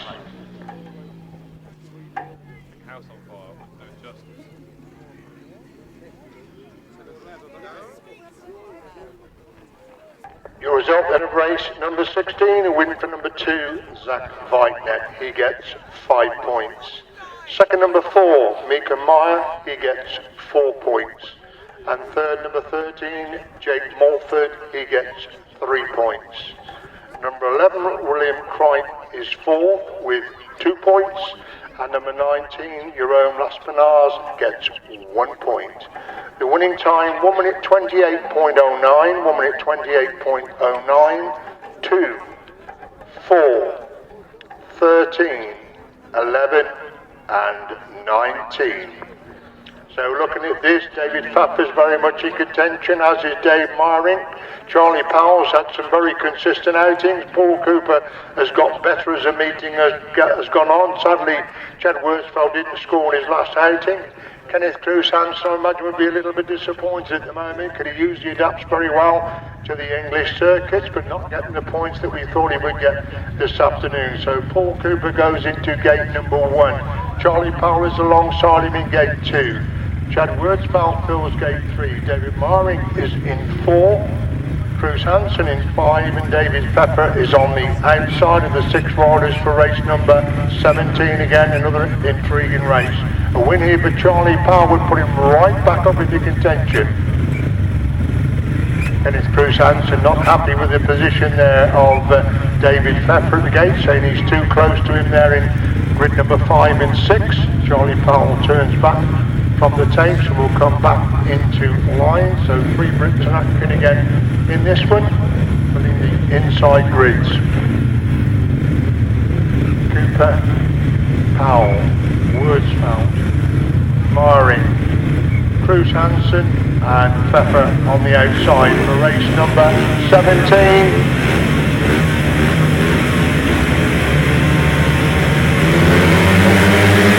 Away we go, then Cooper gets away and Charlie Powell's got Chad Wirtzfeld completely missed the start. The Brits have a 1-2, but somebody going right round the outside. The right ring green has gone right round the outside, and that's Kenneth Cruz Hansen. It's just on the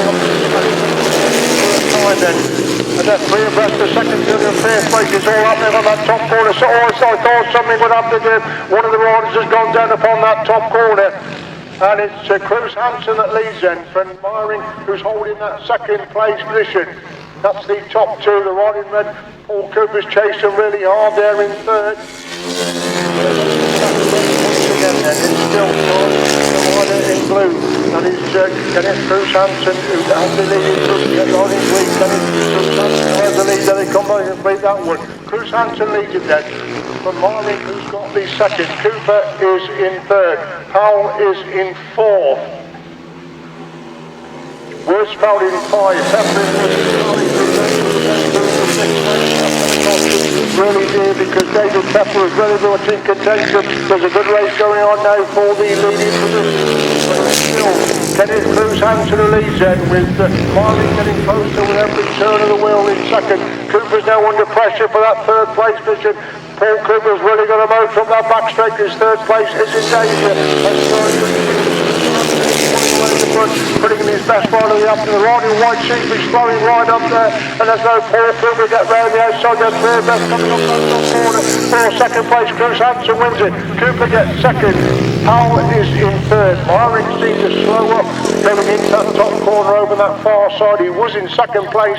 He's come out in fifth place. He definitely seemed to slow as they entered that corner, and allowed Cooper and Powell to sweep right past him. And Marink has gone straight back into the pit. So obviously machine problems there for the Dutch rider in race number 17. Race 17 result then is a win for number 6. That's Kenneth Cruz Hansen. He gets 5 points. Second, number 5, Paul Cooper. He gets 4 points. And third, number 9, Charlie Powell. He gets 3 points. Fourth, number 3, Dave Maring, he gets 2 points. Fifth, number 8, who Fallon remounted, David Pfeffer, he gets 1 point. And number 14, Chad Wirtzfeld, there's no points. 1 minute 31.34, 1 minute 31.34, 6, 5, 9, 3, 8, and 14.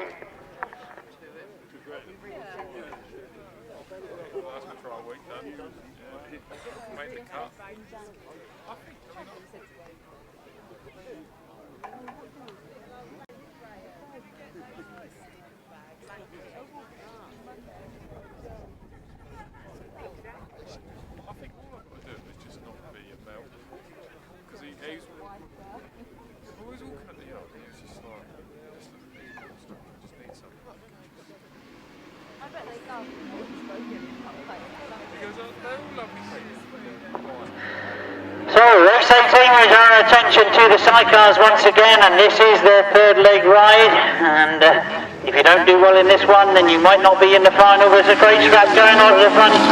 That was Mark Crosser that's got it. And going down that back straight, but it was all very close in that first bend as they come round past me. We'll check out for you who that is in that second place that very nearly made it to the front. And it is number 10, Clint Blondell, that I thought it was on that first turn. And he's having another go as well, because he's holding a much tighter line on that top bend. Mark Cutter looks over his shoulder. Clint Blondell's now coming into front. So those three, as they go into the fifth bend, starting to sort themselves out as we see the last lap flag being made for Mark Cutter. No, it's not. It's Michael Austin and Vinnie Branch. Well, a great scrap going on for that second place, and I got that early leader completely wrong. I do apologise for that. But Michael Austin and Vinnie Branch making it their second lead of the afternoon. As they come into the checkered flag this time, it is going to be maximum points for them. Close to them is Trevor Heath and Sam Heath. And Clint Blondell having he settled for that third place after that good scrap for the lead at the beginning of the race.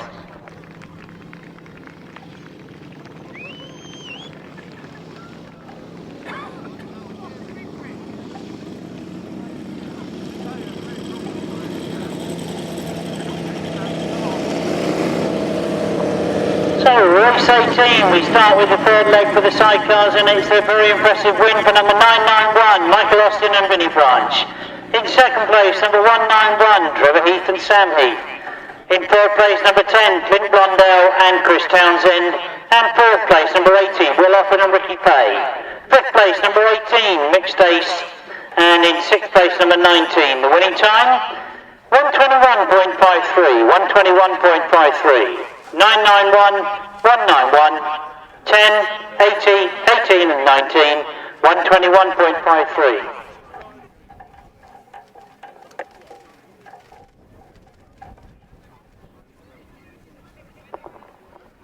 Now looking at race 19, and what a terrific clash we've got in this one, because Paul Whitelam had a win last time out. Mark Costa, of course, had problems in his second ride. He's got to make up some points in this one. Terry Saunders has had two very good rides, and Tom Cossa, two very good rides. So this promises to be a very interesting sidecar race. Is it a bit like that?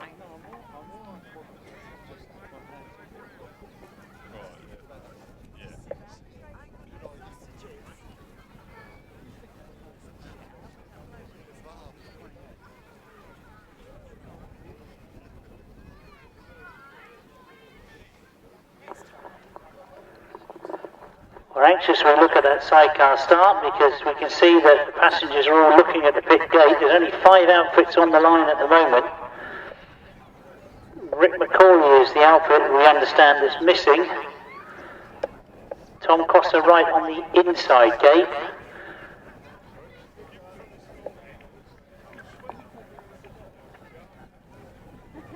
Well, again, all eyes on that pit box to see if Rick McCauley can get his machinery going.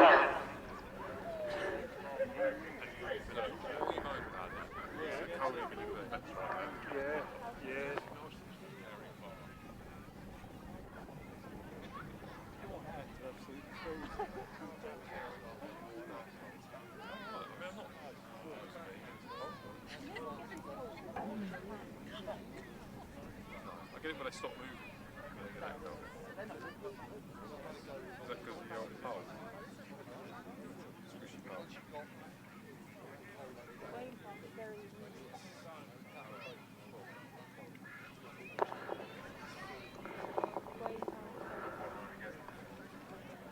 I think we have now got the 6th outfit coming out to that start line, so obviously problems getting Rick McCauley's outfit going, but they've now joined the line, so we should see the starters move away, as indeed they do. As the tapes go up, we get underway. Who's made the best of it? Of course, Tom Cossa on the inside gets on the racing line quicker, but Mark has made the best of it as they go into that top turn. So Mark Cossa and Gareth Williams lead as they go around that first bend. Tom Cossa and Wayne Rickards holding that second place.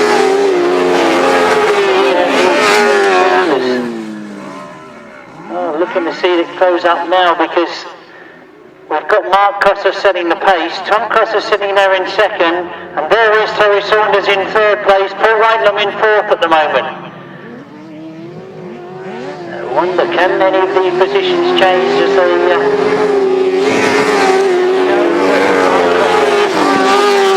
from this one, and he'll be hoping that 2 wins will be enough to get him into that final. If all the other riders take points off each other, there's every opportunity that will be the case. Terry Saunders, who had a very quick ride in his second ride, is sitting in third place at the moment. And that's a very convincing win for Mark Cossa and Gareth Williams as they come off that pit then very, very quick. Second place goes to Tom Cossa and Wayne Rickards, and third place Terry Saunders and Liam Brown. Paul Whitelam and Richard Webb finishing fourth.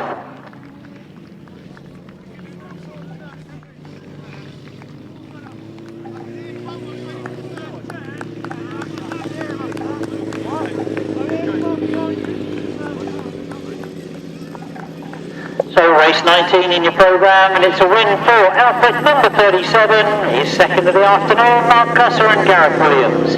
In second place to them, number 29, Tom Cossa and Wayne Rickards. In third place, number 24, Terry Saunders and Liam Brown. Fourth place, number 92, Paul Whitelam and Richard Webb. And fifth place finisher there, Rick McCauley and Stephen Russell. Number 51 goes in fifth place.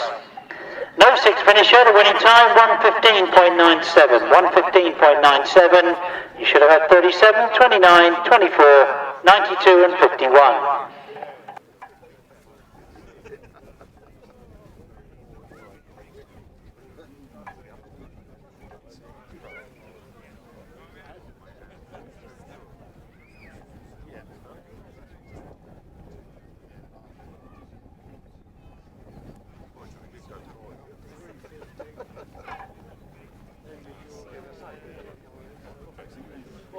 So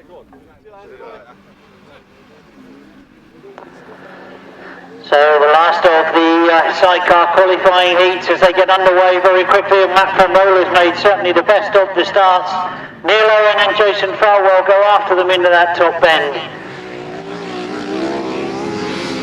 As we look down that back straight, Matt made a very good start, certainly capitalised on it going down that back straight and into the pit bend. Certainly got quicker as the afternoon's gone on.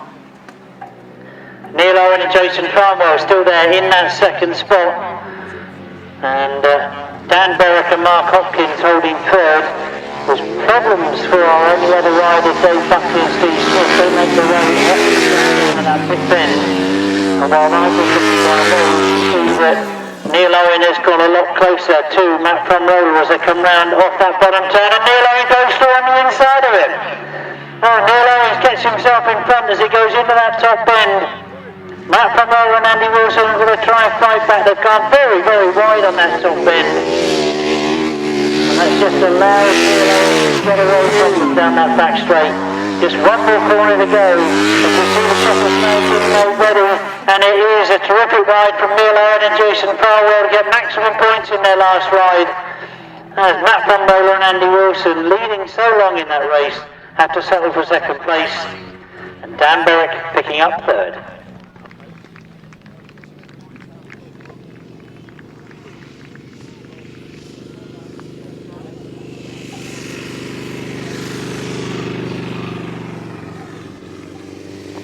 So, 3 finishes only in race 20, the last of the qualifying legs for the sidecars. A win for number 12, Neil Owen and Jason Farwell.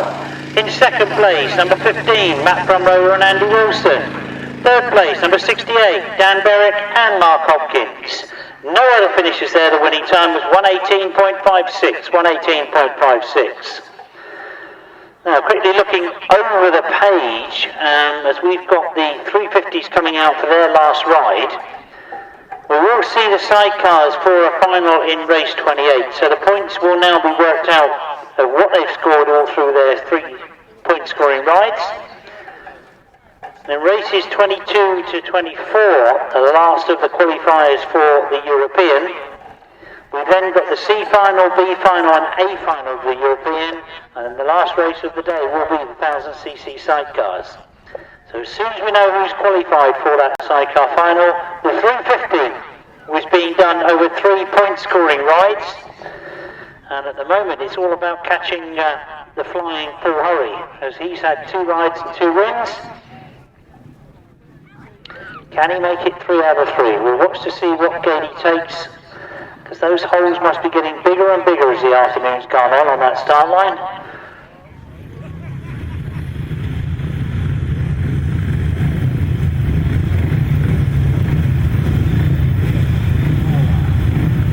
Indeed, Paul Hurry looking to see where everybody else goes, and he's going to find a slot second from the inside.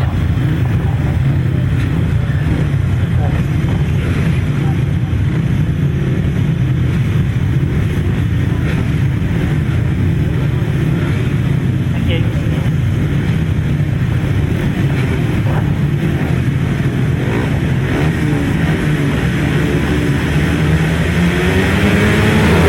Away they go, the tapes have gone up, and you can see the one right on the inside, had a wheelie there off the start line, but Paul Hurry has very quickly taken advantage. He got himself to the front as he goes up the back straight. He leads, it is Cameron Taylor. Goes round the outside line, Paul Hurry responds, no he's there. Holds it tight coming out of that top bend, and down past us he's got the lead from number 19 in your programme. That's Dave Mears, who was giving me a scrap on that first turn. Looked very much like Cameron Taylor, who's back in 4th place and now going for 3rd as he comes up back on a bend.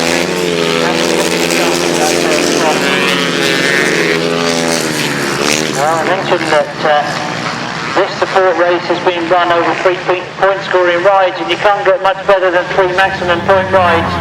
Dave Mears with a good ride in this last one, as he goes into the pit bend in 2nd place, but Cameron Taylor sees where he's going, tries for that inside line, no way through it that time. Go a long way round on this line. last end of the course. We've got Harris come down to take the checker flag, and Cameron Taylor does take the long way round. He gets himself into second, as he has been all afternoon. And he takes the checker flag. Dave Mears in third. Good scrap for those two in fourth and fifth. And I think you'll agree, some great racing from Paul Hurry, who's also our clerk of the course this afternoon for the European final.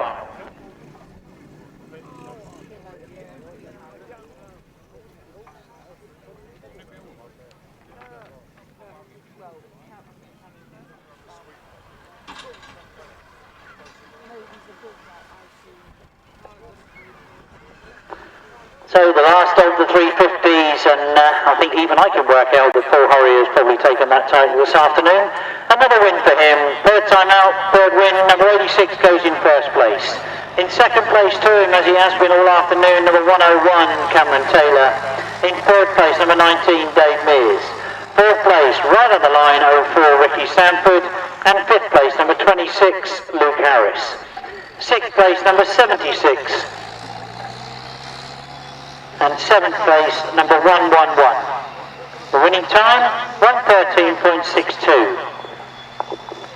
So coming out then for race number 22, we've got number 10, Fabian Vax.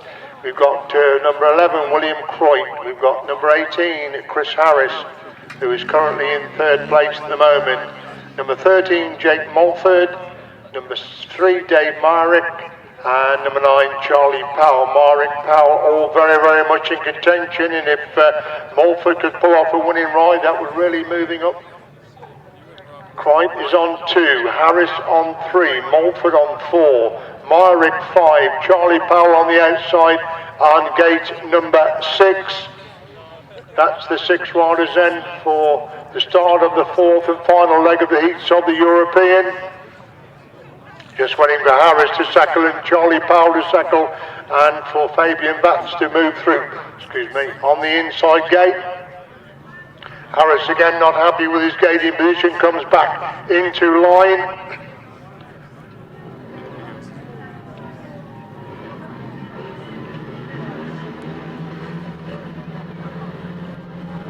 Being held, away we go then, and Harris has made a super quick start, then Charlie Powell gets his front wheel in the air but gets it down very quickly as Harris leads into the top corner for the first time. It's Powell doing the chasing in second place. That second place to go into the top corner for the first time then. It's Harris who's got the lead at the moment. They're coming on to start the last lap this time then. Harris is the leader then, but Powell in second, Myrick is in third, Mulford is in fourth, Croyt is in 5. That's the top 5 as they go up the back straight once again. Harris goes slowly but surely, is starting to get away the front side. Second place, Myrick roughly getting closer in third, and so is Jake Mulford getting closer in fourth. It's on to second, third and fourth places. Harris is away up the front then. It's still Powell who's got that second, Myrick is in third, Mulford in fourth. That's the top 4 as they go up the back straight once again, and Myrick almost got the better of Powell. Was on that front corner. That back straight is where the action is for second, third and fourth places. Harris totally in control at the front of the last lap flank comes out then. Harris is the clear leader. Powell still hanging on to that second. Myrick is in third. Mulford is in fourth place.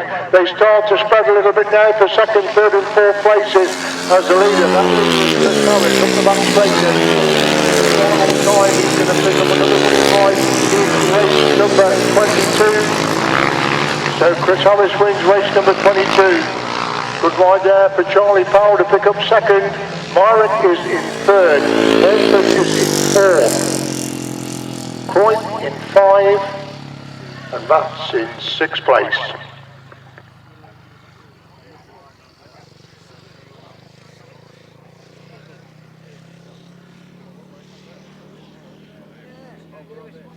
Race 22 result then is a win for number 18, Chris Harris. He gets 5 points. Second, number 9, Charlie Powell. He gets 4 points. And third, number 3, Dave Myring. He gets 3 points. Fourth, number 13, Jake Mulford gets 2 points. Fifth, number 11, William Croyt gets 1 point. and Fabian Vass gets no points.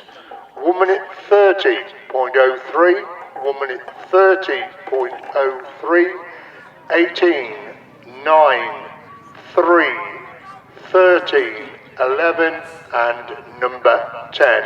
The usual change in this one of Jerome Las Pinas, number 19 coming in to replace number 16. So that win for Kenneth Cruz Hansen last time out brought him back into contention. Zach Wajknecht's only been beaten once. Jakob Bucham has got a win, a third and a second. David Pepper was going well until he fell in that last race. He's back out again in this one, so the pressure on Wajknecht to remain, with Harris just winning that one. Wajknecht needs to win again to remain in second place overall to go into the big finals. Bucham a win here would keep him very much in contention, or again all sorts of possibilities.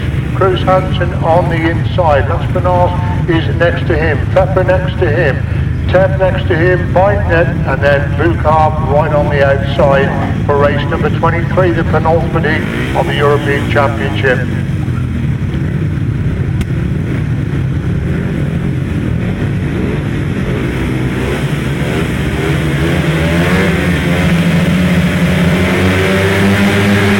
Away they go, Hansen made a cracking start, he's going to win, Pepper's gone with him, Wajknecht to the actor as well. Hansen gets a corner first, but Wajknecht swings round the outside of that top corner, leads going up the back straight to the first top. Hansen's got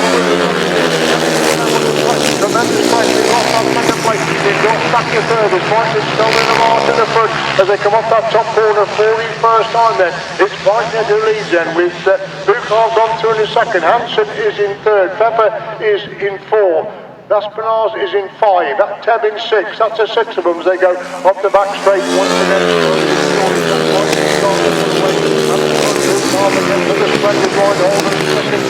And Kenneth Cruz Hansen now coming under pressure for that third place position.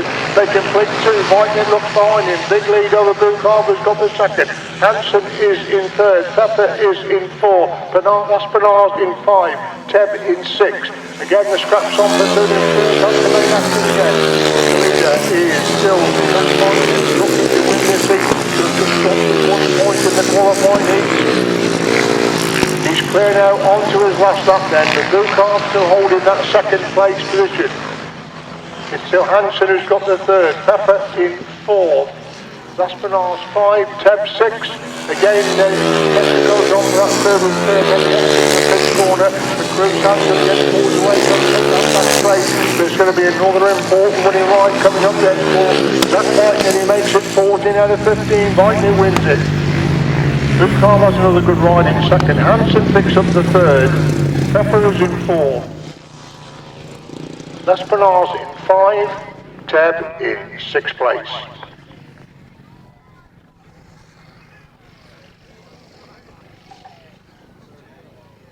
Result then of race number 23 is a win for number 2, Zach Wajknecht gets 5 points.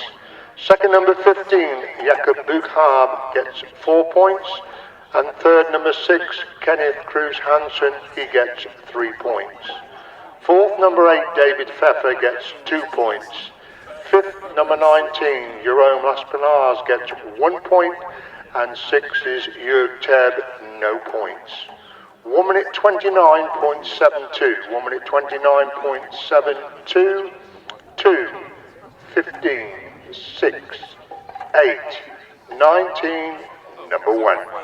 Right, the last qualifying heat then, Thomas Paladon, Henry van der Steen, Mika Meyer, Paul Cooper, unbeaten remain Hummel and Chad Wirtzfeld. Mika Meyer or Paul Cooper, a good result here, could keep them very much in contention. Van der Steen's been pretty consistent as well.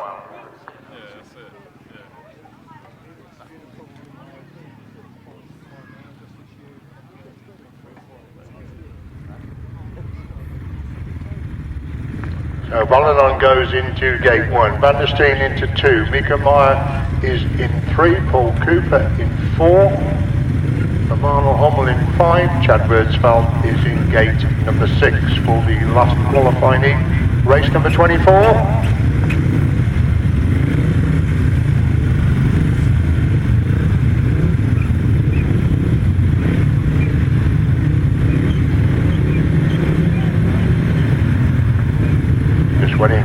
Valadon to move into line in the inside, and Chad Wirtzfeld right on the outside to move into their respective getting positions. Paul Cooper off his machine, trying to get the best possible start. He can jump under the tapes, go back round. You can see Romano Hummel there, letting the back wheel spin round as Cooper comes back into line. Final race for quite a few riders, this last qualifying heat.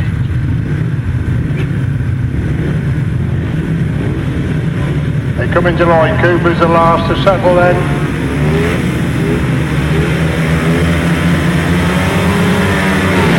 Romano Hummel gets an absolute fire. Mike Amira's gone with the number 17. Valadon again has made a cracking start. He's going to get the corner first, but Hummel goes roaring right round the outside. The lead going up that back straight once again. Valadon has made a good start. He's looking to pick up some points. They're going to be clear abreast the second place on the exit from that top corner, but Romano Hummel has got away at the front then. Still Valadon's hanging on to that second, but Mike Amira's gone through the second. Valadon now relegated to third. Cooper is in 4. Henry van der Steen is in 5 as Cooper goes round the outside. Valadon to go through in the third place. Getting a long way clear in the front then. It's still Mike Amira holds on to that second place. Cooper man has now moved up into third with Van der Steen in 4th place. Some of the leader then. Mike Amira in second. Cooper is in third. Henry van der Steen is in 4. Valadon is in 5. That's the order they start. Number 24 and Romano after the front is going to take a superhuman effort to get through this afternoon. He's clear going on the last lap then. He's way clear. As the second place rider Mike Amira comes across the line in second. Cooper man's got third. Van der Steen is in 4th. 5. Wirtzfeld is back in it. Romano Hummel timing, but very impressive 15-point maximum. Looks totally untouchable at the moment. Second place goes to Mike Amira. Third is going to be Paul Cooper. 4th Henry van der Steen, and 5 Thomas Valadon.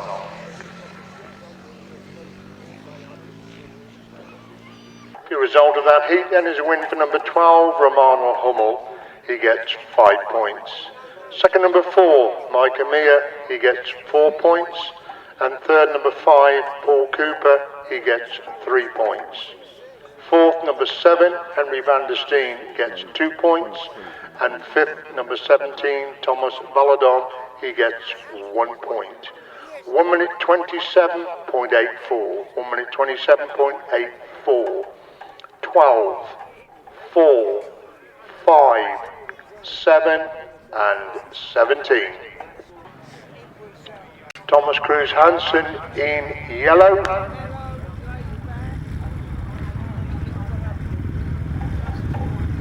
Dave Maring will be in white.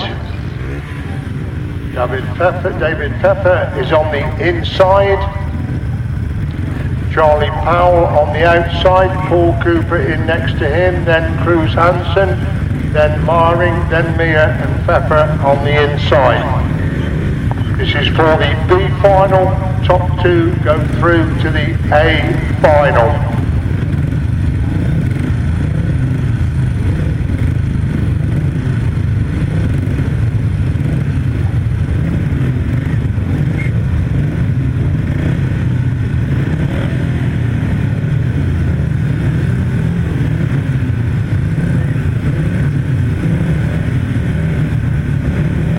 Waiting for Kenneth Cruz Hansen to settle there in grid number 4. All the riders ready then for the B final, the top 2 to the A final. Away they go. Who's going to get the start? Pepper's made a good start from the inside, and number 5 has got away. That is Paul. Kenneth Cruz Hansen's got away, and Paul Cooper's got away as well. They go up the back straight to first on the right. Through the front going up that back straight to first time. Mike Amira's gone through into second place there, clear abreast of the lead coming up that top corner for the first time then. And you can see the leads then from Cooper, who's got the second. Mir is diving through to go through in the third. Can he hold that third? He can just hold the third, but somebody sweeps back past him to go to the full left. No celebration Paul Cooper. As they go in the top corner once again, they're going to be clear abreast for Lichtenstein coming off that top corner. Oh, the Rod has gone down on the outside. Rod has gone down as Hanson leads it, and Cooper in second. Mia is in third. Mayering is in fourth. It was Charlie Powell that's gone down. Something had to give. They were three abreast. The Rod on the outside has gone down, and Blue has now gone through. Hanson really does the lead then, and Hanson holding second place position. That's the top two, and Mia back in third. It's all happening in this B final then.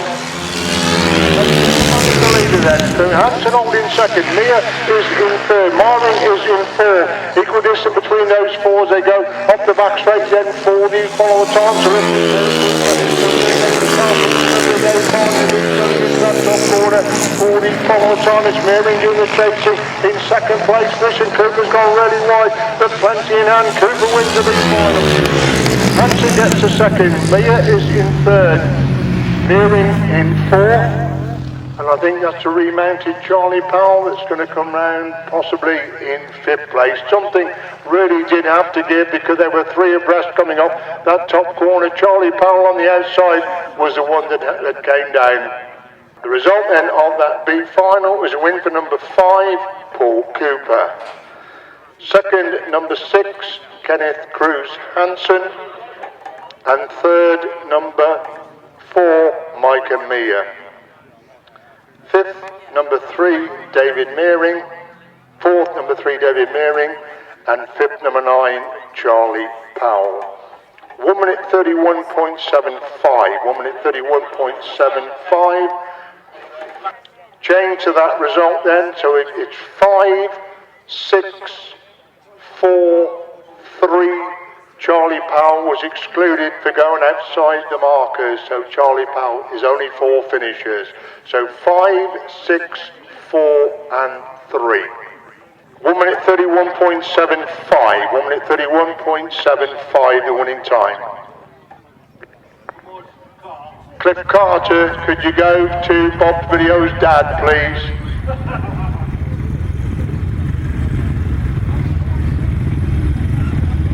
Right, here we go then with the C final.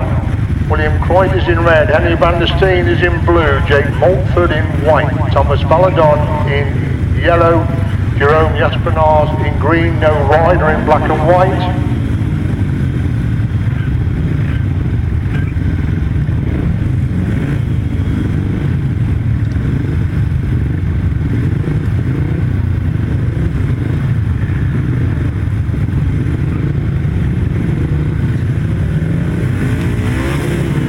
The 5 riders settle in for the C final.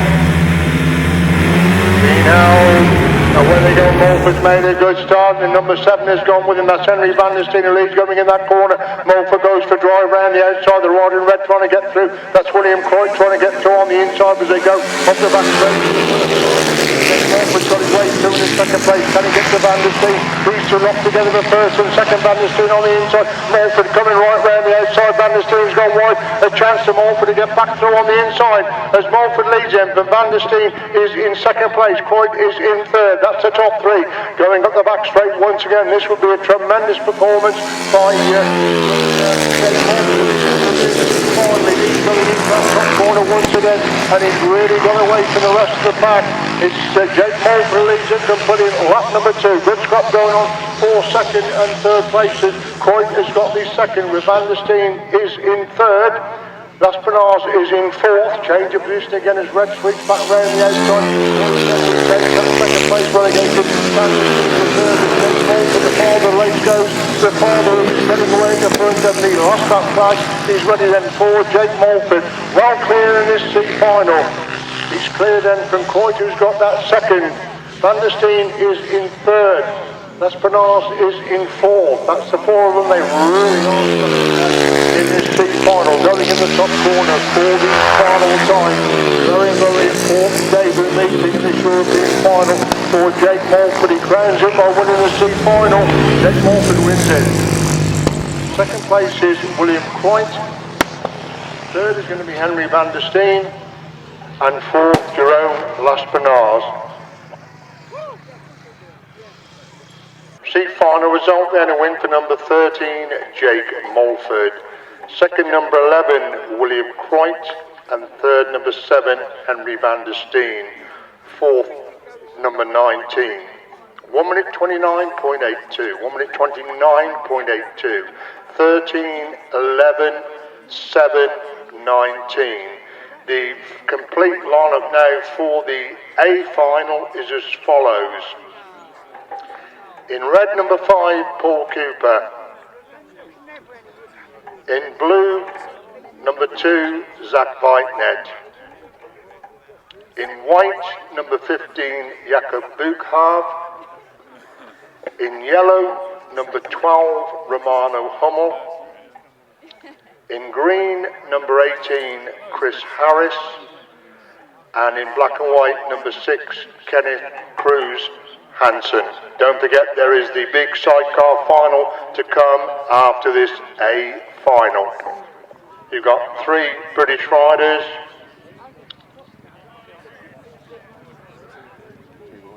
Three British riders, 2 Danes, and a Netherlands rider in the final. And out they're coming then. Led out by Romano Hummel, the only unbeaten rider here today.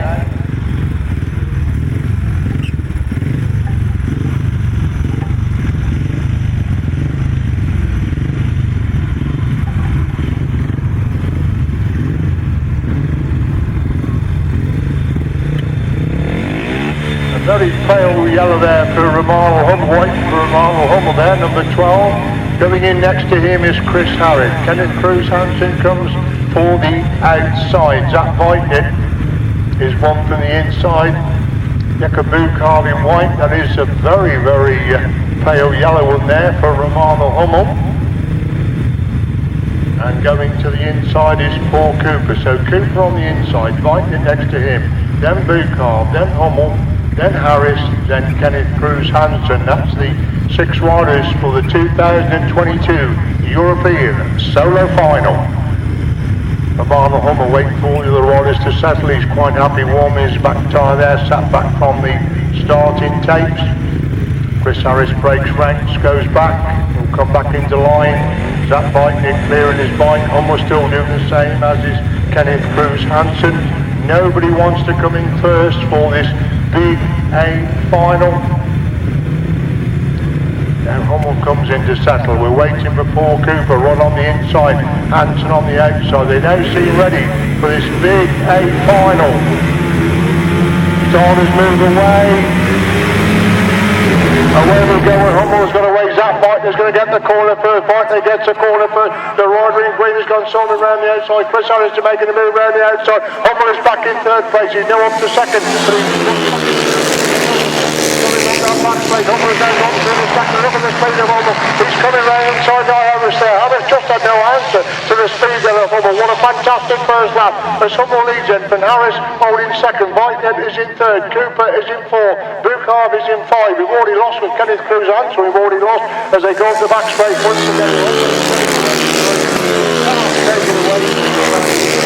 He got by Wajknecht, then he picked off Harris upon that top corner, and he's storming away now. The former world long track champion is the clear leader. Van Harris holding on to second, then Wajknecht has got the third. Cooper is in 4, Buchhav is in 5 as they go up the back straight once again. Pretty well solo champion from 2022, and it is Romano Hummel who leads them on the last lap. He's been on beaten in the heat. He looks like winning this final as well as he goes in the pits corner. 40 follow time. Still Harris in second. Wajknecht is in third. Cooper in 4. Buchhav is in 5. The back straight. 40 final time. Romano Hummel. He's pushing home from there.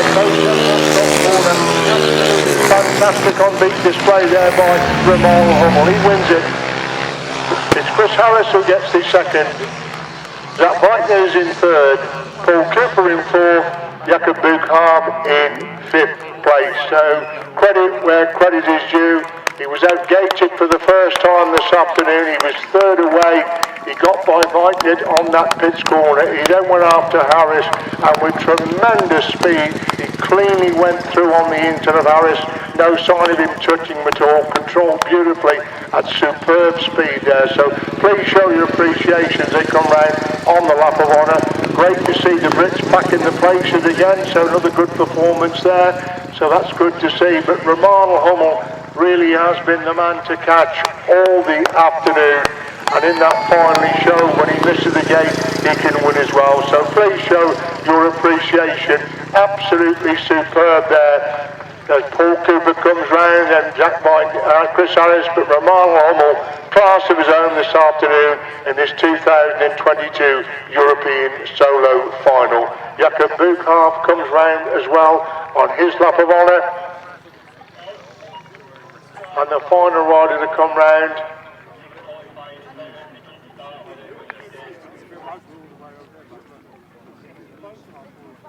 so the result of the final of the 2022 European Solo Championship, it's a win for number 12, Romano Hummel. Second, number 18, Chris Harris. And third, number 2, Zach Wajknecht. Fourth, number 5, Paul Cooper, so the Brits back in second, third and fourth. And then fifth, number 15, Jakob Buchhaaf. A very quick winning time coming through from the back, and bearing in mind it's the penultimate race of the day. 1 minute 25.85, 1 minute 25.85, 12, 18, 2, 5 and 15. Over to Jim for his big sidecar final. Thanks, Colin. Indeed, what a fantastic 75 final we've seen of the European this year.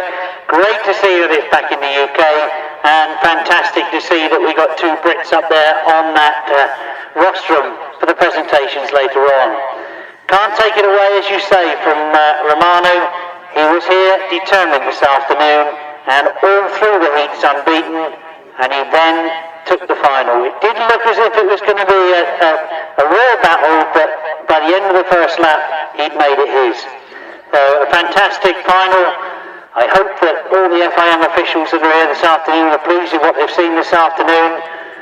The last thing that we will be doing this afternoon is a presentation of awards to all the finalists.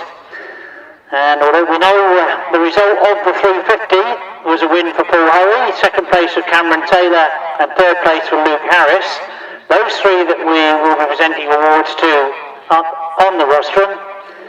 And you might be wondering what's going on at the pit gate at the moment. Basically, at the end of an official meeting like this, the bikes go into a parc fermé, which is I'm told, over by the ACU flags over the far side, or banners over by the far side.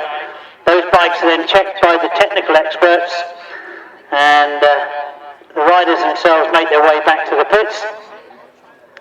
We will look at the pit gate and see if we can get our finalists out for the sidecar final. Race 28 in your programme. Just before Jim comes, I think we must congratulate the ASTRA Club. Graham Hurry and his team have put on a fantastic meeting for us. They took it over when it looked as if the European final would be lost to England. We must congratulate Graham and his team of very, very hard workers. Superbly run meeting, got it through as quick as possible. Sometimes these can go on very late, but we must congratulate. Back to Jim, they're on the line.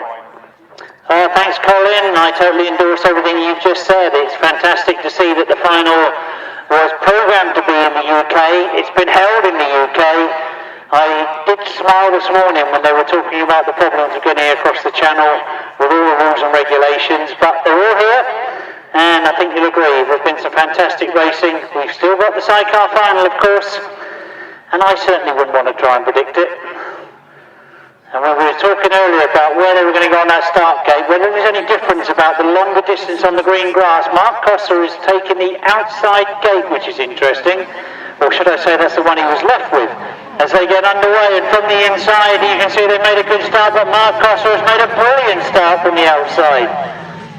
Tremendous from that outside gate. When I was talking about the technicalities of whether they'd stay longer on the green grass or not, and Gareth Williams as they set the pace, and it's now up to everybody else to try and catch them. Down past me for the second time they come, and you can see that Terry Saunders is in second place at the moment. And there's problems for Paul Whiteland as he's pulled off here.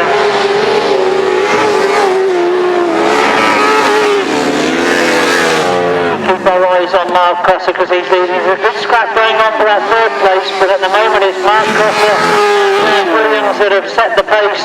Into the last lap they go. Terry Saunders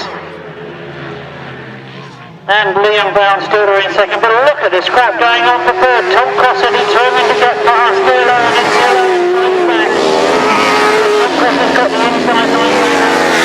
He's got himself into third place now. And as we see Mark Crosser come across the finishing line, he's taken the big final. He's taken the trophy once again. Terry Saunders in second. Tom Crosser's got that third place. And Neil Owen.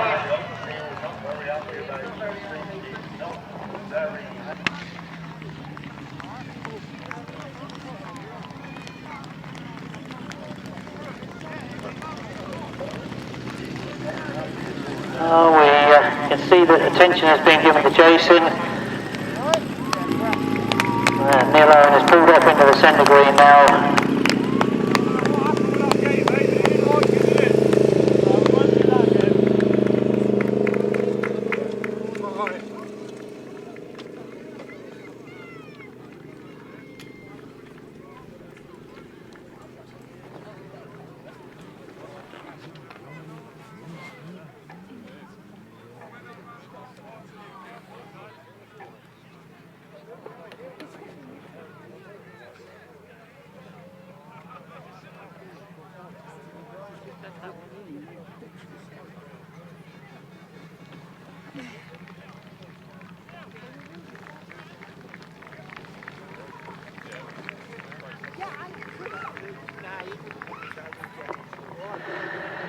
Oh, indeed, it's the Psycho Hopwood's come round for your applause.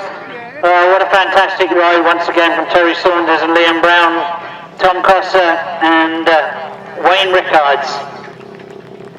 But of course our winners this afternoon, Mark Crosser and his passenger Gareth Williams. They've ridden tremendously this afternoon. You might remember that they only qualified for the final with 2 rides because they had engine problems in their second ride. But they come through and won it once again, and it means their name Mark Crosser's name once again goes on to the Mixed Steer Trophy. So a quick reminder to everybody that we keep our fingers crossed for Jason, who's on the circuit at the moment, being attended to by the medical staff.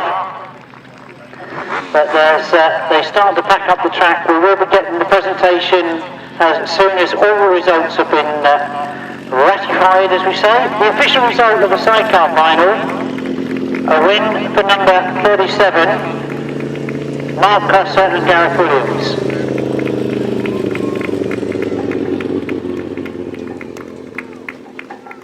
So I've just been informed by the clerk of the course that there is a change in the result of the sidecar final. It still is a win for number 37, Mark Crosser and Gareth Williams. Second place to number 24, Terry Saunders and Liam Brown. And third place, number 29, Tom Crosser and Wayne Rickards. Fourth place finisher, number 92, Paul Whiteland and Richard Webb. Fifth place finisher, number 12, Neil Owen and Jason Parwell. The winning time was 1:15 exactly, 1:15 exactly. We've got plenty of awards and everything else, so I think, first of all, I'll hand over to the man who's been interviewing everybody today and finding all sorts of riders in amongst the crowd. But you tell me you're not coming back down this part of the world again? No, I'm going to make this the last one. I've been coming down here for 20 years, and it's 3.5 hours here and 4.5 hours back, and the wife's getting quite worried about me driving on the motorway at my age. And all the other motorists as well. No, I think I should say though, those of you that don't know Dave Stall very well, if there's ever anything you want to know about a rider that rode in the 50s, 60s, 70s, 80s and 90s, he's your man. Thanks, Dave. Including yourself, of course. So we're going to start with the 350s, but you may wonder who this gentleman is here. This gentleman is one of the greatest grass track riders of all time. Ladies and gentlemen, how about a big round of applause for Alf Hagen? You enjoyed yourself? Hello everybody, I'm so pleased to see so many people from the old days. I can't believe, you know, how I must have pleased so many people over so many years. And, you know, meeting up with someone like Reggie Luckhurst again, that's an experience in itself. So, yeah, I hope you all enjoyed it. I did, and so I'll pass you back to the man who will present the trophies. Thank you. That's it. Big round of applause for Alf. So, as well as Alf, we have the sponsors here, and of course Bradley and Joe. So thank you for your sponsorship today. And of course, many of you will remember when he was racing. We just been reminiscing because I used to commentate on him when he was down here. Now he's a big fella. So, right, so ladies and gentlemen, we're going to start with the 350s.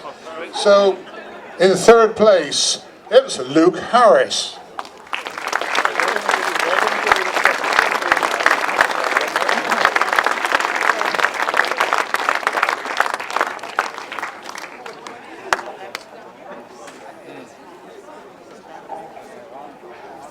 Congratulations, Luke. Nice trophy you got there. You've had a good day. Yeah, would have been a little bit easier if I could make a start, but all in all, yeah, not too bad of a day. Fantastic, well done. Big round of applause, please, for Luke Harris.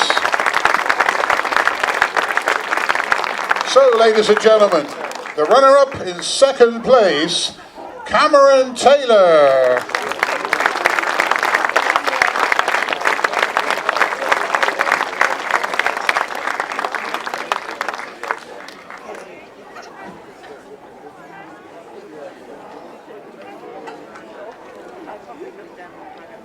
Congratulations, Cameron. You've been doing really well. Third generation of Taylors. Yeah, all went well today. Pleased with the result. Didn't make the best of starts in the last race, but managed to get back up to second. So happy with a second overall. Yeah. You're doing fantastic. Keep it going. Ladies and gentlemen, big round of applause for Cameron Taylor.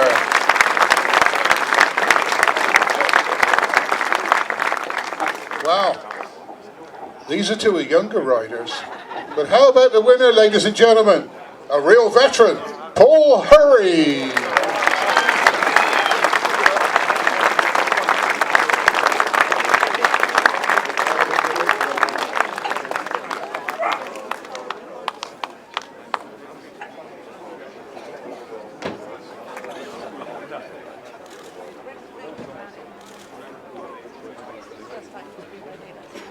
You got more to come, Paul?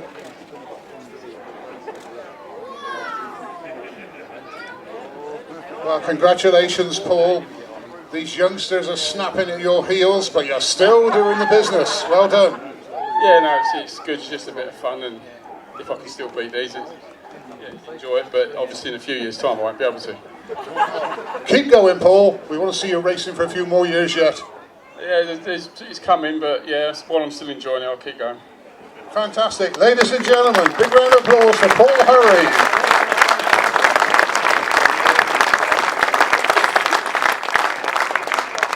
Thank you very much, ladies and gentlemen. Luke Harris, Cameron Taylor, and the winner, Paul Hurry. So, next up is my friend here, Jim Head.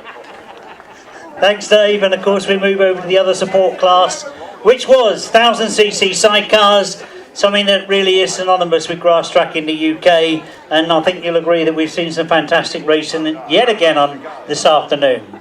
Now, they were competing for the mixed steer trophy as well as the awards for this afternoon. So we start, as always, with third place, and it is, of course, Tom Cosser and Wayne Rickards.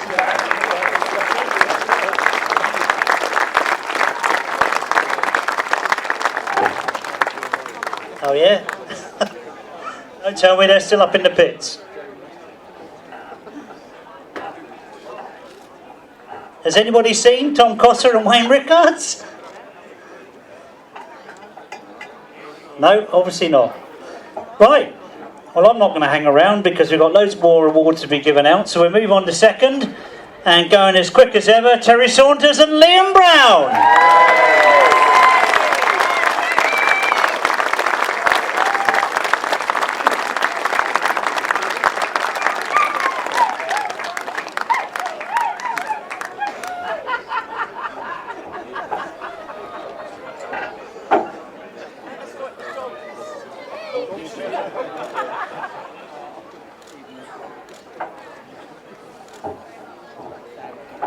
Go on, you can get up there and I'm going to get up here.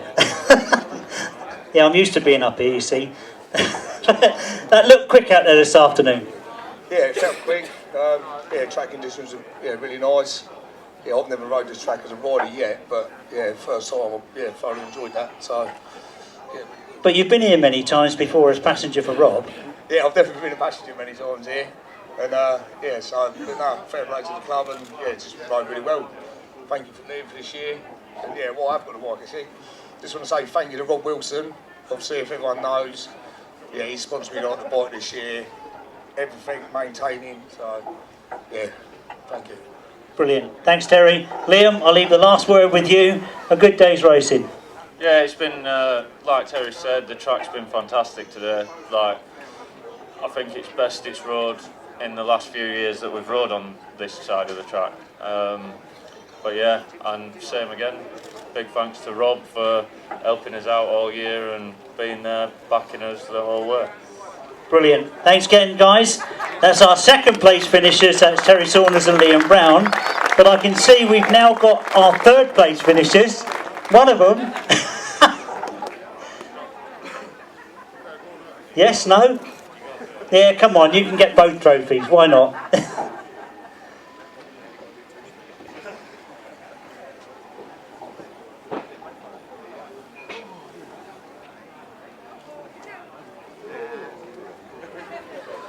That can't be bad, can it? The passenger picks up 2 trophies.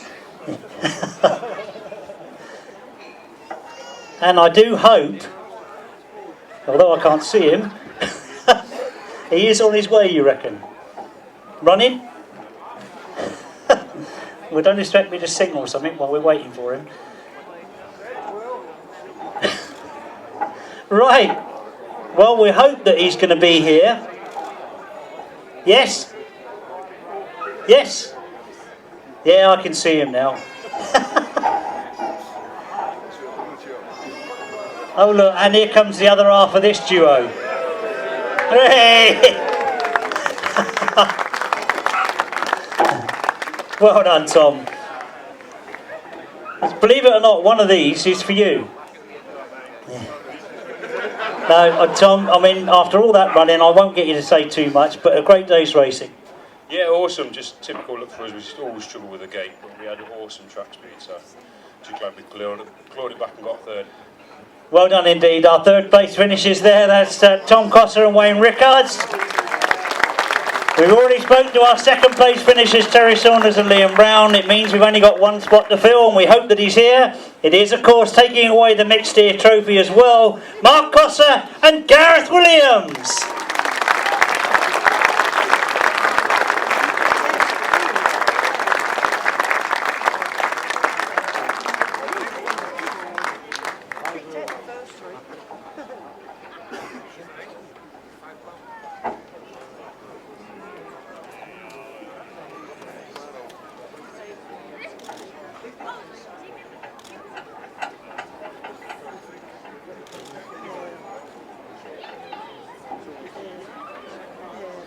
Well, Mark, before you climb up there, because I'm not going to be able to climb up there and talk to you, am I?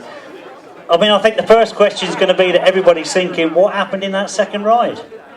A rock or big bit of mud or something went between the wheel and the chain guide, and it pushed the chain guide, bent it over, which pushed the chain off. All right, so something you could simply fix and get out and get a win in the third one. Yeah, it bent a lot of the back end, so we had to beg steer and borrow bits off everyone and get it going again. Absolutely. Well done indeed. A fantastic win this afternoon. I'll let you climb up on there because we've also got the ladies to present to you. This is Nicole and Sue. The fantastic mixed steer trophy. If you've not seen this trophy before, it is an absolutely fantastic trophy. And you can see the smile on Mark's face. He's won it more than anybody else now. It's going to take a lot to catch him.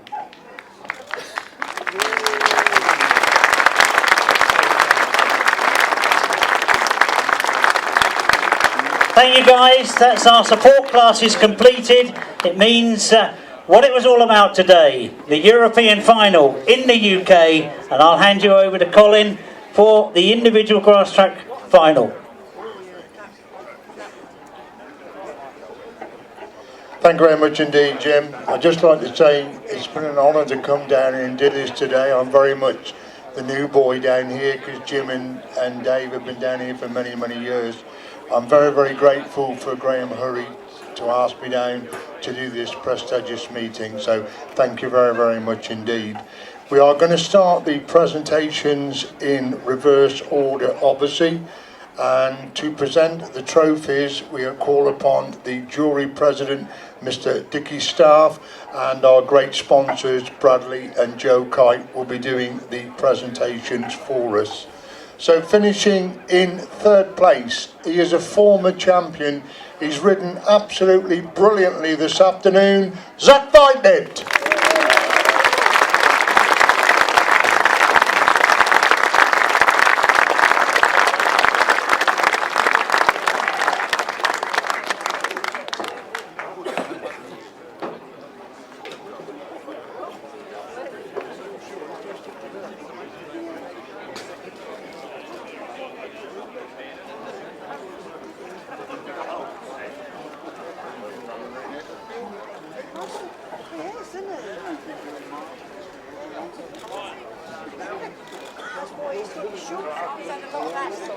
Right, we grab a quick word with Zach. Zach, no disgrace in being third. He was just uncatchable this afternoon, wasn't he? Yeah, no, he's quick Romano, and especially a track like this sort of suited his sort of style and that. And yeah, I think me and Chris tried, but the Dutch sort of tracks are similar to this, and this corner speed he was carrying, it was hard to catch. But no, he deserves it. He's had a bit of bad luck in the European series and injuries and all that, and he's finally got one, so that's good. Obviously you and Chris outgated him in the final. He got by you up there, then the way he went underneath Chris, it was absolutely flying, wasn't it? Yeah, I seen him come past me, and yeah, it was good. So yeah, just well done to everyone for putting a meeting on, Paul and Graham and everyone else behind the scenes, and thanks to everyone that's helped me, Jane, Dave, Paul, Mum, Dad, Jack, everyone. It's been a good season. I was happy with the result in the World, so yeah, it's good. Thank you very much indeed, Zach Wajknecht. Thank you very much indeed. Your third place, Zach Wajknecht.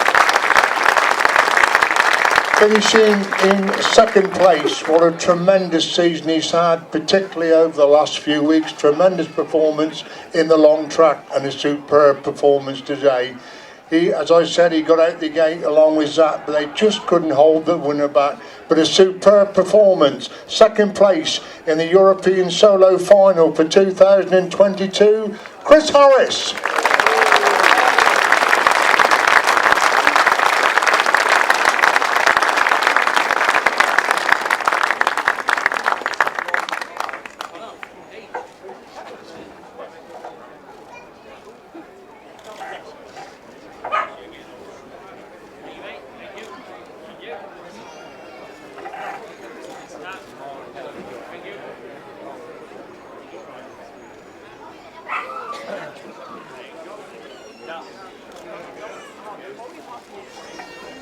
Well, we'll grab a quick word with Chris. Chris, it's been a tremendous end to the season for you. Yeah, obviously made a good stay at gate then, but the boy was too quick, so fair play to him and well done to him. I mean, you were not hanging about up there, but he just drove underneath you as if you were stood still, didn't he? Well, I thought I was on the right lines. I thought I've been watching him all day, and he's sort of been mid-track, and then he went underneath me, and there he goes. And obviously you've got to thank Sean. He's been a tremendous help to you this season, both on the speedway and the long track and the grass track, hasn't he? Yeah, since Sean's come on board, it's been a lot easier for me, less stress, and I probably wouldn't be riding if I didn't have his backing. So big thanks to him. And obviously you're doing more and more grass tracks, more and more things. Looking forward again, I know it's early days, to next season again to do even more. Yeah, hopefully we can do a bit more on the grass. Speedway commitment is hard, but I'm trying to make a few arrangements for next year to do more. So, yeah. So while I'm up here, I'd like to thank Sean and all the boys in the pits to help me as well, and all the fans that's come out. And will Sean be back on board again next year, you hope? I hope so. Else I won't be standing up here. Thank you very much indeed, ladies and gentlemen. Your runner-up, Chris Harris.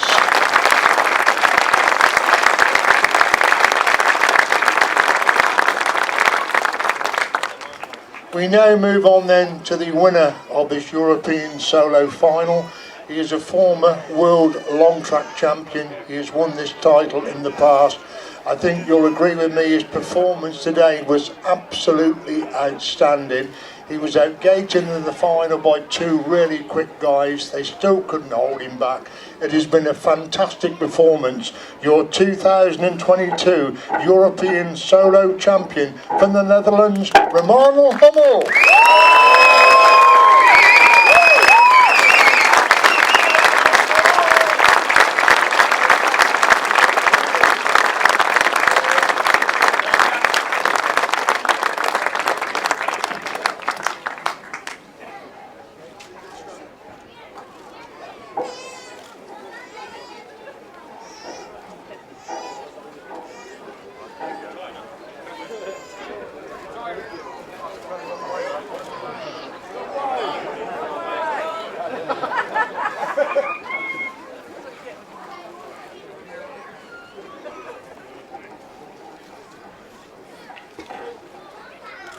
Ladies and gentlemen, please applaud your champion. He's a thoroughly deserved champion this afternoon.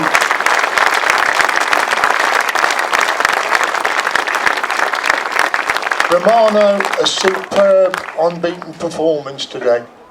Yeah, it was a good day. Good weather, the sun was shining, good people here. Yeah, that's all what you need on a race day. Was the track to your liking? Yeah, it's a Dutch. It's for me. It's a Dutch grass rack. So yeah, I like the grass rack, and yeah, I try to do my thing and to gating good, but I gate all the heats good and only the final not. I know some of the lads from the continent don't like the ropes and stakes, but it wasn't worrying you the way you were hurtling around today. Hey, how more, how better, for me. You were very quick in practice, and when the pressure was on, you just went quicker and quicker and quicker. Yeah, that we have to do. If the other guys go quicker, then I have to go more quicker. I know you've won many things. Where would you put this? One of the best results of your career? The World Championship. That was the best. But this was the only thing what I need for my career, so I have everything now, and now I want to try to catch back my world title next year again. Thank you very much indeed. Ladies and gentlemen, your 2022 European Solo Champion, superb unbeaten performance, Romano Hummel.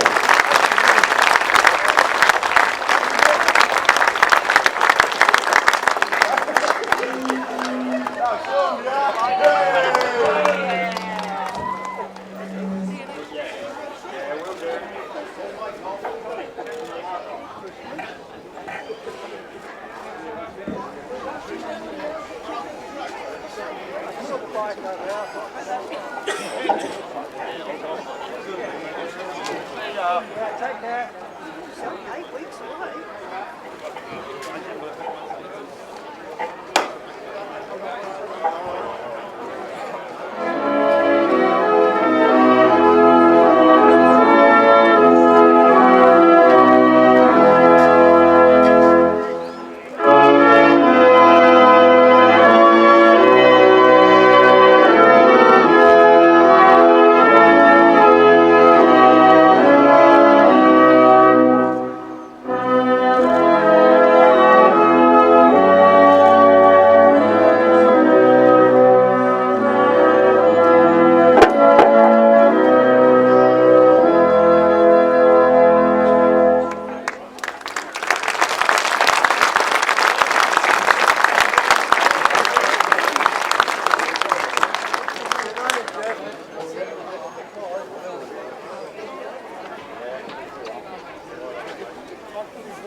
Hello. Oh yeah, we are on. Right, before you all rush off, I feel a little bit guilty because all I keep hearing about is people saying that they're disappearing from the sport. Like, Dave's not coming down here anymore. Well, all of the behind-the-scenes stuff you've heard about today, the jury meetings that were going on during the day, the FIM officials, the guys that have travelled from their own countries to be over here as representatives for the riders, there's one person that we would like to recognise who's done an awful amount of work for the ACU behind the scenes. If you could join us, Tracy. You thought that was the end of it, didn't you? You thought you'd done the minutes of the jury meeting. There's enough to do. Now, this lady that's going to be joining me on stage has been working in the ACU for a few years. And there is an awful lot of work that has to be done to get riders to travel from France, from Germany, from Belgium and all the rest of it, and indeed our riders when they ride over there. So if Paul's girls, Ruby and Molly May, would like to make the presentation. Tracy, I know you don't like these embarrassing moments, but you're going to be missed, you know that, don't you? Well, I hope so. And you found a suitable replacement? It's Kirsty, she's great. She'll be really good. We're going to hold you to that. But it just means to say thank you very much on behalf of the sport for all you've done over the years. I think you'll agree with me, a fantastic job and a lovely lady. Enjoy your retirement.